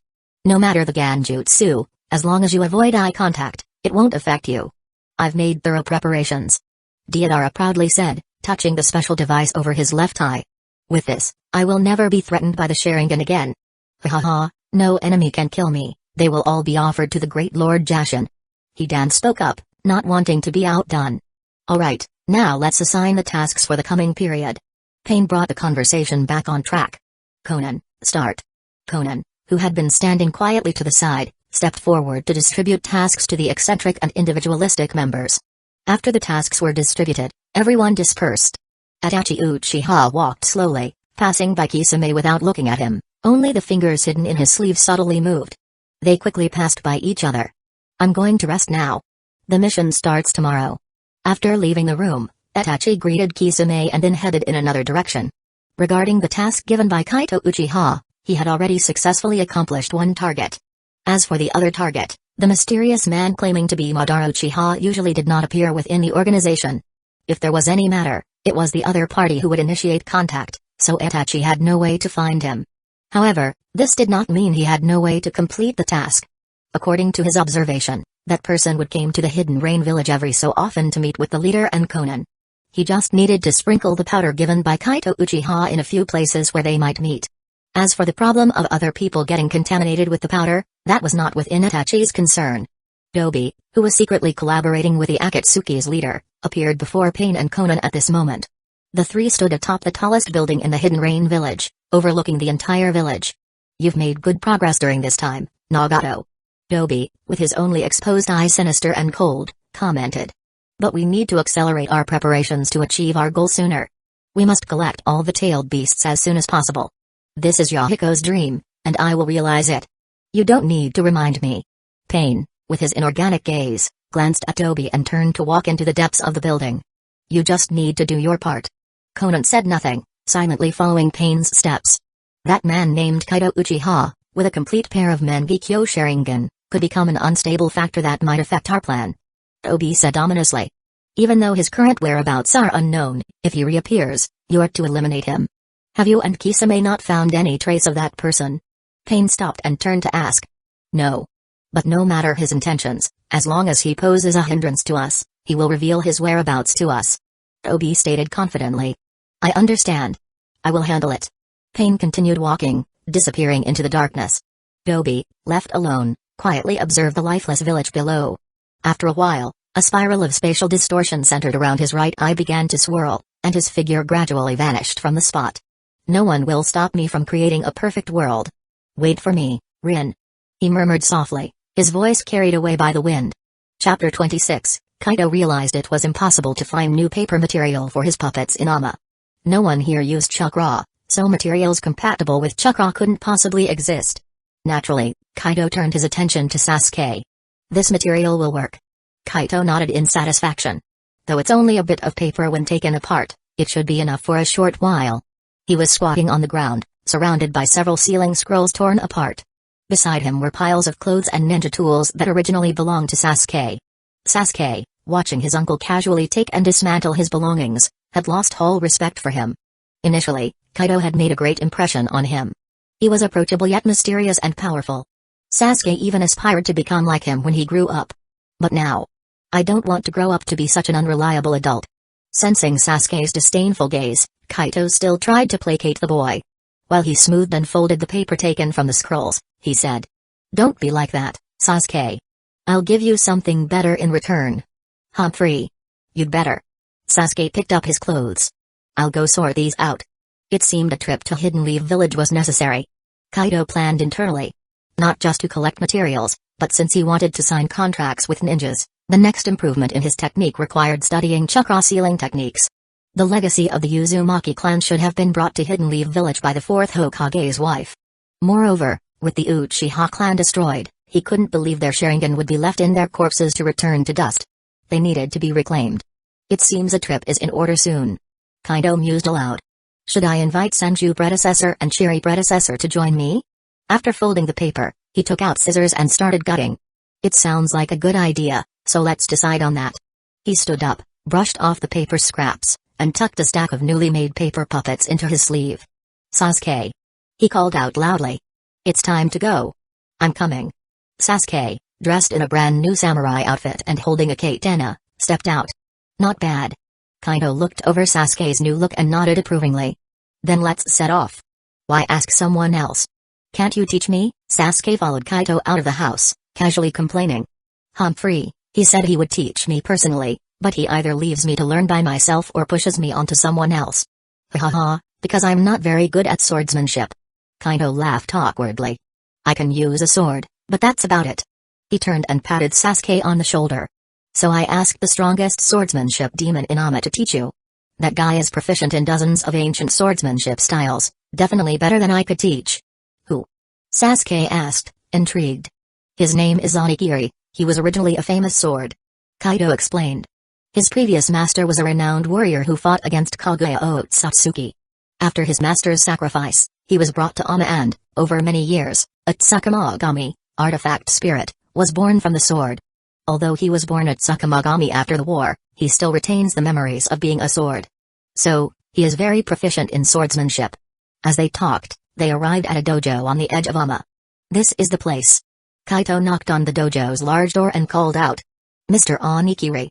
After a while, the door opened to reveal the face of Karasuke Fuda, whom Sasuke had seen upon entering Ama.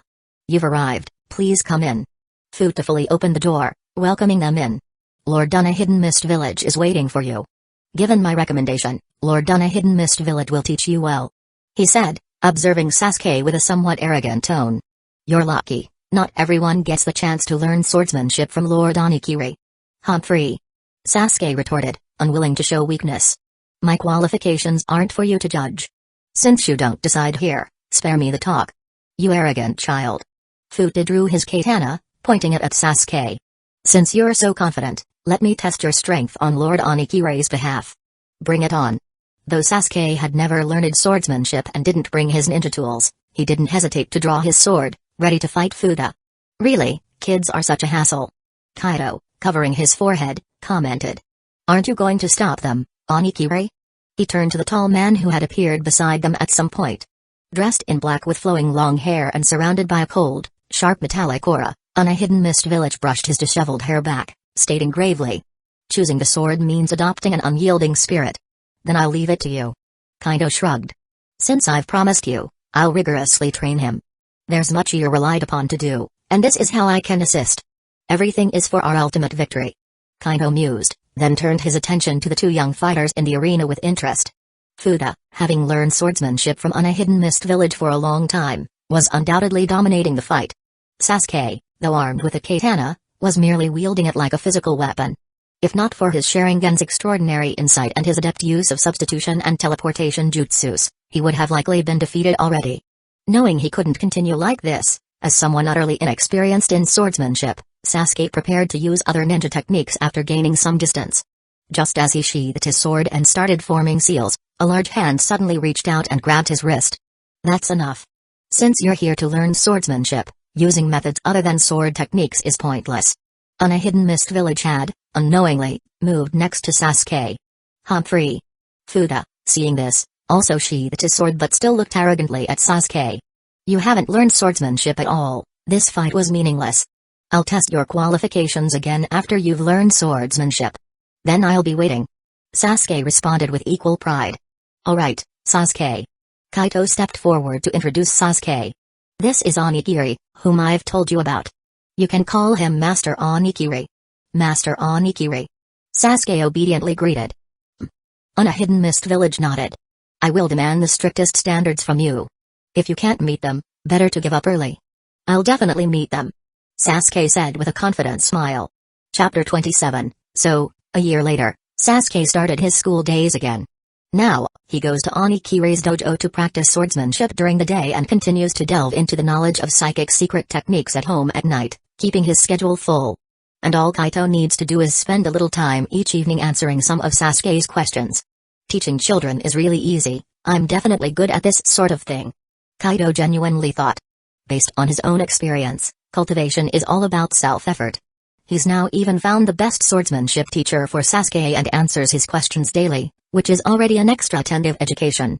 Luckily, he didn't say it out loud, so he doesn't know whether Sasuke would cry from anger if he heard it. During this time, Kaito was busy tinkering with new paper dolls. The paper dolls he previously cut from the ceiling scrolls were a new material for him that couldn't be used directly. They needed some processing, most importantly adjusting and drawing the runes. Once this batch of paper dolls was processed, the next step was to test their stability. Should I summon that old man to see? Kaito had a sudden idea, did as he thought, and immediately performed a soul-calling technique using blood as a guide. Urgent as a decree.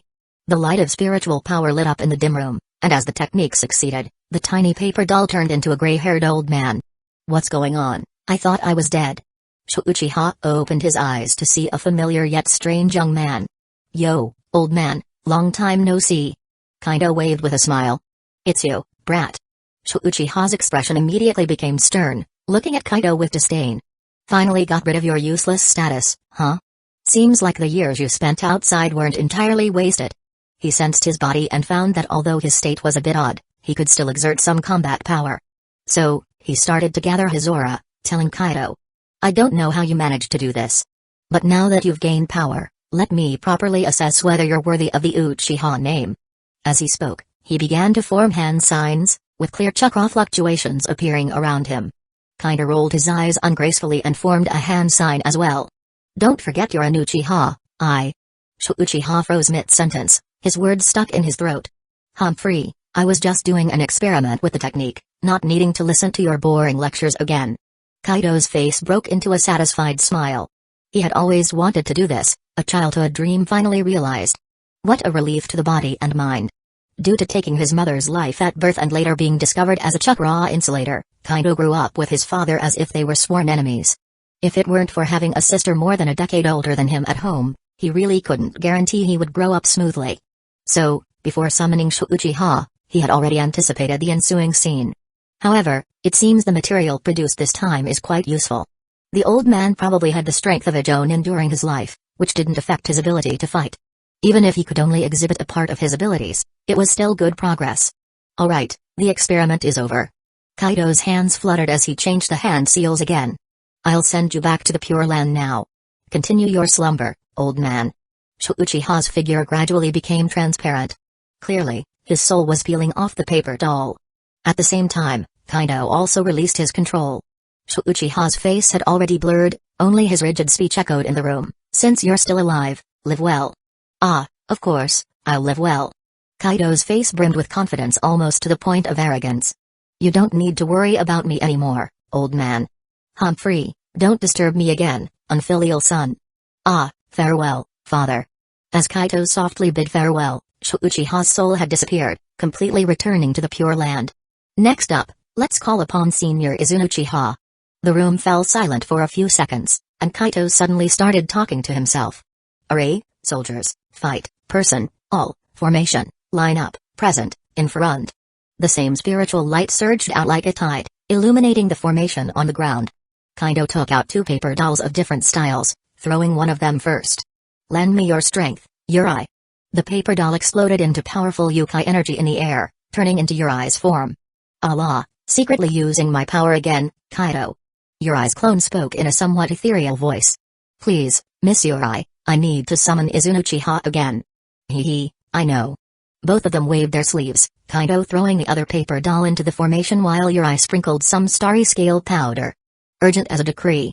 As the technique completed, Uchiha appeared before Kaido again.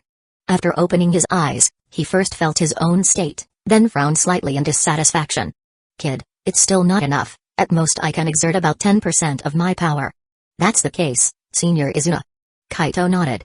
This technique still needs further improvement, and due to a lack of materials, this is the best we can do for now. However, Senior Izuna should understand, my goal is to summon your elder brother Madara Uchiha to ask him some questions, not to engage in combat. I understand. Uchiha shook his head. But summoning brother like this is meaningless. Although you've told me some things, it's useless to try to persuade that stubborn brother like this. Even if it's from you, he wouldn't listen.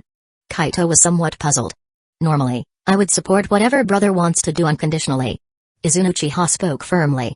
But according to what you've said, your suspecting brother has been deceived. Although I almost believe you, you can't provide any decisive evidence.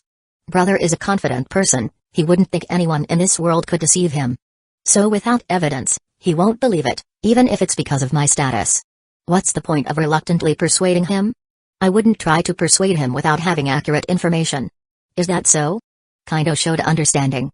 Then let's go find the evidence, and also see who the self-proclaimed Madara really is. I wonder if the task I gave to Itachi has been completed properly. He turned to look at Uri's clone. Miss Uri, please sense the marker scale powder I gave earlier.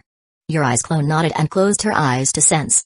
After a while, she reopened her eyes and said. Sensed it, several people's dream worlds have been marked. Great. Kaido revealed a satisfied smile.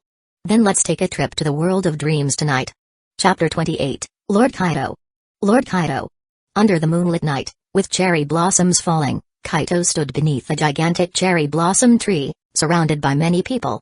All of them looked at him with respect and greeted him one after another. Of course, these were all his Shikigami. Good, you've all worked hard. Kaido said with a warm smile. Not at all, serving Lord Kaido is our honor. Yes, I'm willing to give everything for Lord Kaido. Lord Kaido. For a moment, Kaido felt a surge of heroism and comfort all over. Ah, so this is Kaido's dream today? How cute. A serene voice suddenly sounded in his ear. Miss Yuri? Kaido blurted out reflexively. Hee, it's me. Ripples spread through the air, and the girl in a gorgeous kimono appeared before him. So it was a dream. After realizing, everything around Kaido gradually faded. Finally, the space around them turned pure white, with the only color being each other. Hee, hiding your subconscious now is too late. Yuri said, looking around and then at Kaido. Haha, don't worry about these trivial matters. Kaido laughed awkwardly. Let's call over Lord Izuna and get going. Yuri didn't say anything else and directly used her power along with Kaido. They passed through ripples in the air and accurately arrived in Izuna's dream. This was a bloody battlefield, where the fighters wore the traditional attire of the Senju and the Uchiha. In the center of the battlefield, Madara Uchiha and Izuna Uchiha were fighting against the Senju brothers, Hashirama and Tobirama, in a fierce battle. Senju Tobirama. Izuna's eyes, red with bloodlust, expertly wielded his ninja sword. Izuna Uchiha. Tobirama also fought fiercely, matching Izuna blow for blow. Suddenly, in the midst of their sword fight, Izuna took the opportunity to use a Genjutsu of the Sharingan. Tobirama was momentarily stiffened, allowing Izuna to knee him and send him flying. Fire style, great fireball. Izuna attacked Tobirama, who had fallen to the ground, with fire style. Water style, water dragon bullet. Tobirama, a master second only to Hashirama in the Senju clan, immediately started forming hand seals upon landing and countered with water style. The collision of fire and water in the air created a vast amount of steam. Taking advantage of the obscured vision, Tobirama quickly threw several kunai at Izuna. However, such projectile attacks were meaningless in front of the Sharingan and were effortlessly dodged by Izuna. A relaxed smile appeared on his face. However, at that moment, Tobirama suddenly appeared in front of Izuna, and his ninja sword instantly slashed at him. Thunder God Slash. Izuna's expression instantly froze. This must be a real event that happened. Kaido curiously watched this scene from afar. The Flying Thunder God technique, indeed, if you're not prepared in advance, it's an unstoppable killing move. Hee, humans really do love to kill each other. Yuri remarked as she looked at the bloody battlefield. Haha, can't help it, that's humanity for you. Kaido replied with a laugh. But, we need to hurry up. Let's first awaken Izuna's consciousness. Miss Yuri, please. Understood. Yuri raised her hand, and layers upon layers of colorful butterflies emerged from her wide sleeves, flying towards Izuna. When Izuna was surrounded by the butterflies, his consciousness quickly awakened. The images of the battlefield around him rapidly vanished, and he returned to a fully intact state. Though he looked somewhat displeased. If Kaido guessed correctly, this must have been the final battle that led to Izuna's severe injury and death. So, he didn't say much, simply inviting Izuna, Lord Izuna, let's set off then, to check the dreams of those from the Akatsuki organization. Izuna took a moment to calm his emotions and eventually nodded emotionlessly. In the world of dreams, distance means nothing to Yuri, as long as there's a marked location, she can reach it. Following Yuri's lead through the bizarre corridors and past several ripples, they quickly arrived in a new world. Is this the hidden rain village of the rain country? Kaido looked at the architecture before him, then up at the sky. The sun was shining brightly, and the blue sky was clear. Since it's a dream, anything can happen. Izuna said, unfazed by the surroundings, and took the lead towards the interior of the hidden rain village. At that time, the hidden rain village was bustling, with crowded streets full of people, all in high spirits. Since they didn't know whose dream it was or what the scene before them represented, the three intruders discreetly blended into the celebrating crowd. Suddenly, the crowd in front began to stir, and waves of cheers rose like a tide as people waved towards the sky. Lord God. Lady Angel. Thank you. Great Lord God. Thank you for bringing us total peace. Praise the great God and Lady Angel. Looking up, they saw a man and a woman, dressed in black with red clouds, descending slowly from the highest building in the hidden rain village. The man stood in midair, while the woman had a pair of white wings behind her. Both had an extraordinary presence as they hovered in midair, overlooking the crowd below. With their enhanced vision, the three could clearly see the faces of the man and woman. Purple, with concentric ring patterns, so this is the Rinnegan? Izuna murmured. This must be the leader of the Akatsuki organization, Pain, you mentioned. Yes, Lord Izuna. Kaito nodded. However, according to Itachi, Pain is merely a puppet corpse, with the real manipulator usually hidden behind the scenes. Ladies and gentlemen. Pain opened his arms wide, his voice clearly reaching the ground. For a long time, the Akatsuki has followed the will of our first leader, Yahiko, on the path to peace. We've taken many detours, but after relentless effort, we've finally achieved this great goal. We've made the great ninja villages understand the pain of our people in the Rain Country. We've collected all 9-tailed beasts to deter the nations, preventing them from waging wars carelessly. The clouds that have hung over the skies of the Rain Country have finally cleared, and our people no longer have to cry. From now on, the ninja world will welcome true peace. Chapter 29. As Pain's speech ended, the people on the ground erupted in even louder cheers. Lord God! Lord God! Long live the Rain Country! Long live peace! Is this Pain's dream? Kaito, looking at the scene before him, didn't mock the other's idea but instead reflected. Even if all this could truly be achieved, how long can peace maintained through terror and oppression last? I guess after his death, the suppressed ambitions will burst out even more fiercely. Then, what method do you think should be used to achieve peace? Izuna, hearing this, posed the question to Kaito.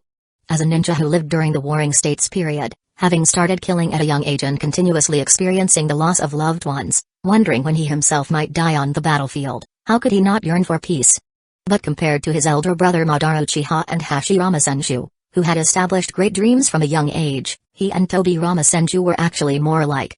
They were more realistic and never indulged in impractical dreams because they knew all too well the gap between dreams and reality.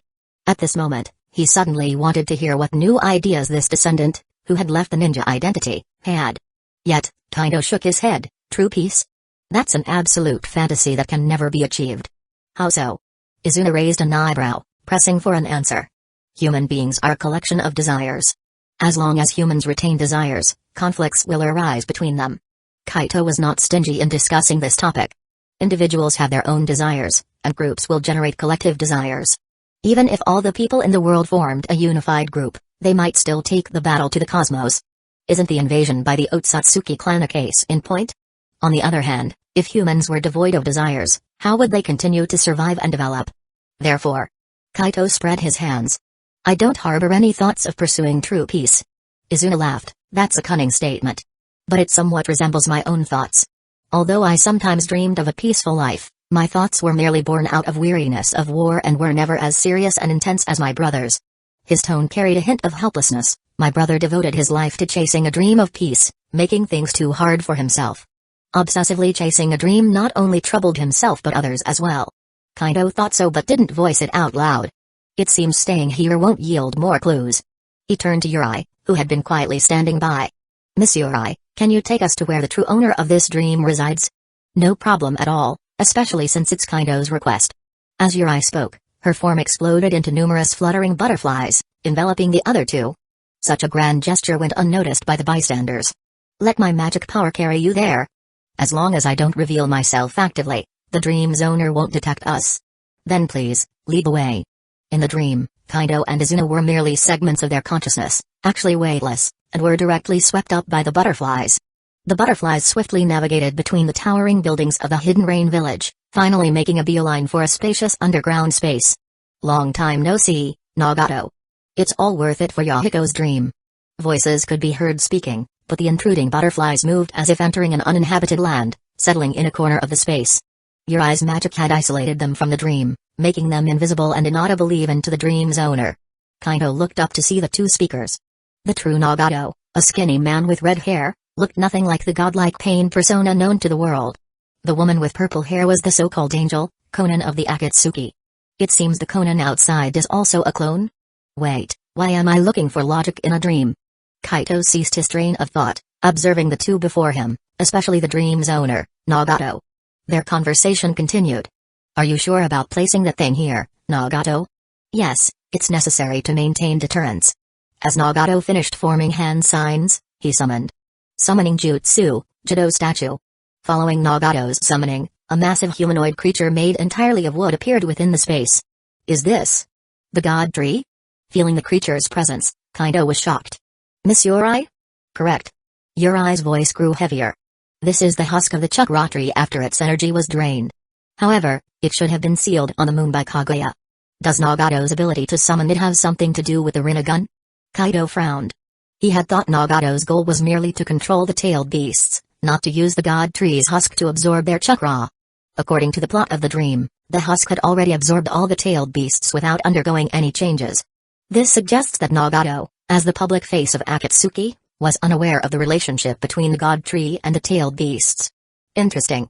It seems everything has been meticulously planned by someone behind the Akatsuki. Kaido mused. Luckily, this is just a dream, or we'd be facing the god tree in its complete form after regaining its chakra. So this is the so-called god tree? Izuna remained calm. My senses tell me it's not invincible. The nature of dreams is unstable, everything within comes from the dreamer's subjective consciousness. Yuri's voice rang out. Does that mean, in Nagato's consciousness, this entity is controllable? Kaito summarized.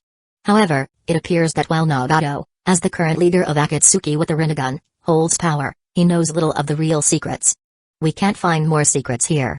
Please take us to the next dream, Miss Yuri. Kaido really knows how to make use of others. Although Yuri complained verbally, her actions were swift. With a flutter of butterfly wings, their surroundings transformed once more. In a boundless sea of flowers, a young boy and girl faced each other, gazing deeply into each other's eyes. The wind stirred, causing the flower sea to ripple and numerous petals to be swept into the sky. Tears streamed down the black-haired boy's face, his voice trembling slightly. I finally see you again, Rin. I knew it, the real you is here. The Rin who died was just a fake. The brown-haired girl smiled tenderly, squeezing the boy's hand tighter. Yes, I could never die. I've always been watching over you, Obito. Rin. Obito. Chapter 30, It's actually Obito. Kaido couldn't help but be somewhat shocked by the scene before him. Do you know him? Izuna asked. Kaito nodded. After all, both he and I were considered outcasts of the Uchiha clan. I was born unable to refine chakra, and although he had it better than me and could become a ninja, he was always at the bottom of his class at the Ninja Academy. Though we never interacted, I still knew of him. Later on, I heard he was sacrificed during the Great Ninja War, and before dying, he gave one of his Sharingan to a teammate who wasn't from our clan, which caused quite a stir at the time. I didn't expect he was still alive. Kaito sighed. It seems he's the one Obito mentioned who's been posing as Madara Uchiha. We need to take the initiative to probe him. Could you help, Miss Yuri? Yuri nodded and used a hint of magic, covertly infusing it into the girl Obito called Rin. Obito didn't notice the slight pause in Rin's movements in front of him. She continued to gaze at him with tender eyes, making him feel immensely happy. Rin, wait for me. I will create a perfect world where we can be together forever. He assured her earnestly, gripping her hand tightly. But aren't we together now? Rin, manipulated by Yuri, tilted her head in confusion. No, Rin. Obito's form suddenly grew taller, transforming into his adult appearance, his voice deepening. I've grown up, but you've been stuck in this moment without changing. I need to create a perfect world where you can live normally. Wow, Obito, how are you going to do it? Yuri took the opportunity to coax more information out of Obito. With infinite patience for the girl before him, Obito explained. Once the Akatsuki has gathered all the tailed beasts, I will reclaim the Rinnegan that Madara entrusted to Nagato and become the Ten Tails Jinchuriki. Then, I'll launch the ultimate Genjutsu, Infinite Tsukuyomi, casting it upon the moon. His voice became excited. Then, everyone in the world will live within the Genjutsu, achieving eternal peace. Hearing Obito's words, Kaido's expression instantly became intrigued. Obito is really courting death. What Infinite Tsukuyomi? That's nothing but a technique using the god tree to forcibly take away everyone's chakra. He explained to Izuna. I might have mentioned before, the real mastermind behind Akatsuki is Kaguya Otsutsuki's contingency plan, and those white creatures are the result of people who fell under the Infinite Tsukuyomi 1,000 years ago. That's not some ultimate Genjutsu for achieving eternal peace, it's merely a means used by the puppeteer to resurrect Kaguya Otsutsuki. Obito, you know so much now. Yuri continued to subtly steer Obito's conversation. Hey, it's nothing. Obito scratched the back of his head, chuckling. All this was told to me by old man Madara. He wants me to use the Rinnegan's power to resurrect him when the time comes. But, I'm not planning to obediently follow through. He then touched his chest. This plan doesn't need him to appear again. Fulfilling his wish will also repay his debt of saving my life. Keep it up, Obito, I'll be waiting for you. I won't disappoint you, Rin. Rin was indeed very gentle, causing Obito's battered face to blush. Geez, what a complex web of conspiracies, layer upon layer of puppeteers behind the scenes. You understand now, right, Izuna? Kaido had already figured out the truth by now. Ah. Izuna's expression turned grim. The real puppet master deceived my brother, and my brother used this kid named Obito, who then manipulated the people of Akatsuki. Kaito said. The leader of Akatsuki wants to collect the tailed beasts to deter the nations. Madara and Obito want to launch Infinite Tsukuyomi, and the true puppet master behind him aims to resurrect Kaguya Otsutsuki. Watching Obito casually chat about everyday topics, Kaido shook his head and then requested. Please take us to another person's dream, Miss Yuri. Hopefully, this time the target will be that puppet master. However, when they arrived at the next dream, they found it belonged to an ordinary ninja from the Hidden Rain village. Hee, I'm not as good as you say. No, how could I become the leader of the village? The trio didn't linger and directly passed through. Next was Conan's dream. The dream was simple. In it, she and Nagato were still young, along with a boy named Yahiko and a dog named Chibi. The three kids and the dog lived together. Despite being orphans, they spent each day carefree, without a worry, always with happy smiles on their faces. After observing for a while and finding nothing noteworthy, Kaido and the others left directly. Several ordinary ninjas' dreams followed, which they mostly skipped over quickly. However, the content of the next dream made the trio a bit awkward. The space of this dream was very small, and it was set inside a bathroom. A white creature sat excitedly on the toilet, exclaiming, Oh. I feel the urge to go. With a full head of question marks, the trio reluctantly left and continued to travel through dreams. Finally, they arrived at a dream that was clearly out of the ordinary. Across a vast expanse of land, countless white figures stood densely packed. On a high platform, gazed upon by numerous eyes, stood a woman with two horns on her head and long hair reaching the ground. That's Kaguya Otsutsuki. Yuri's voice became a bit hurried. So, we've finally come to the puppet master's dream, haven't we? Kaito sighed. No, this is not a dream. Yuri's pace quickened. This is a mental space similar to a dream, but that woman is not a figment created by the dream. She's the real Kaguya Otsutsuki, and we've been discovered. Oh, then there's nothing we can do. Kaido frowned. Should we prepare to flee? No need. Yuri calmed down after a careful sensation. Fortunately, it's just a minuscule fragment of Kaguya Otsutsuki's consciousness. Although she can sense our intrusion, she currently lacks the ability to accurately pull us out. At that moment, Kaguya Otsutsuki's voice echoed from the distant platform. You've done well this time, Zetsu. It seems my resurrection will soon be successful. Thank you for your praise, Mother. I will definitely succeed in resurrecting you, Mother. A creepy male voice emerged from her sleeve. But now there are little mice that have sneaked in. Kaguya Otsutsuki sounded displeased. It really spoils my mood. Who dares to disturb my rare reunion with Mother? Unforgivable. As the male voice roared furiously, a large amount of thick black substance flowed out from Kaguya Otsutsuki's sleeve, roaring as it swept across the entire landscape. Not good. Seeing this scene, Kaido's face changed dramatically. We need to leave, now. Chapter 31, The black tide covered the sky, swirling throughout the space in an instant, and Kaido and the others' location was no exception. Yuri became somewhat anxious, not bothering to hide their position, and burst out with all her supernatural power. Little mice, found you. The moment Black Zetsu's voice came from afar, all the black liquid, like enraged beasts, swept towards their location. Yuri apologized. Sorry, the mental space was suddenly fortified. I need some time to break us out of here. Stay calm. I'll buy you some time. Kaido formed hand seals. Protect. A blue light of spiritual power burst out, instantly forming a sphere that enveloped them, and then several talismans shot out from his body to the shield, barely holding off the black liquid's assault. Meanwhile, since they were just a part of the main body's consciousness, using a large amount of spiritual power made his figure turn transparent. Such terrifying malice. It's a power that can corrupt the soul. Kaido's tone was grave. Izuna, I can only hold on for 20 seconds. We must not let Miss Yuri get touched by that stuff. We are just a part of the main consciousness. At worst, we might suffer mental damage if discarded. But if Yuri gets infected, it might lead to her falling into darkness. Understood. Izuna nodded. I'll take over when the time comes. The black tide kept hitting the spherical shield but was steadily blocked by Kaido. After a dozen seconds, his figure had become as thin as air. It's all up to you now, Izuna. Susanoo. The moment Kaito nearly disappeared, Izuna did not hesitate to use his trump card. A giant purple, Semi-transparent skeletal framework rose from the ground, seamlessly taking over Kaido's protective barrier and shielding the three of them. Is this the best we can do? Izuna frowned. Sorry, I can only hold on for 10 seconds with my limited power. Ha ha ha, you can't escape. Black Zetsu's voice grew more excited, launching an even fiercer attack. Yuri remained silent throughout. Crack, crack. The semi-transparent skeleton forming Susanoo began to turn black, and cracks started appearing on it. Kaido, now devoid of power, could only anxiously look towards Yuri, who had her eyes tightly shut. As Susanoo slowly broke apart, Kaido and Izuna used their last bit of strength to protect Yuri. Back at the Uchiha residence. When Kaido woke up, he felt a splitting headache, but he immediately looked around, concerned for their state. Miss Yuri. Seeing Yuri's figure lying on the floor, he first breathed a sigh of relief. Then, he clumsily got up and walked over to her, grabbing her hand. Miss Yuri. How are you? I'm fine, Kaido. Yuri opened her eyes weakly and said softly. In the final critical moment, I managed to escape by abandoning a part of my power. I'm sorry, this is my fault for dragging you into this. Kaido felt somewhat ashamed. It's not Kaido's fault. Yuri gave a pale smile.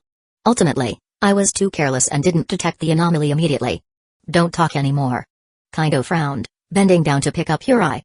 Although Yuri's body didn't weigh much, he still staggered a bit as he got up. Let's focus on recovering now.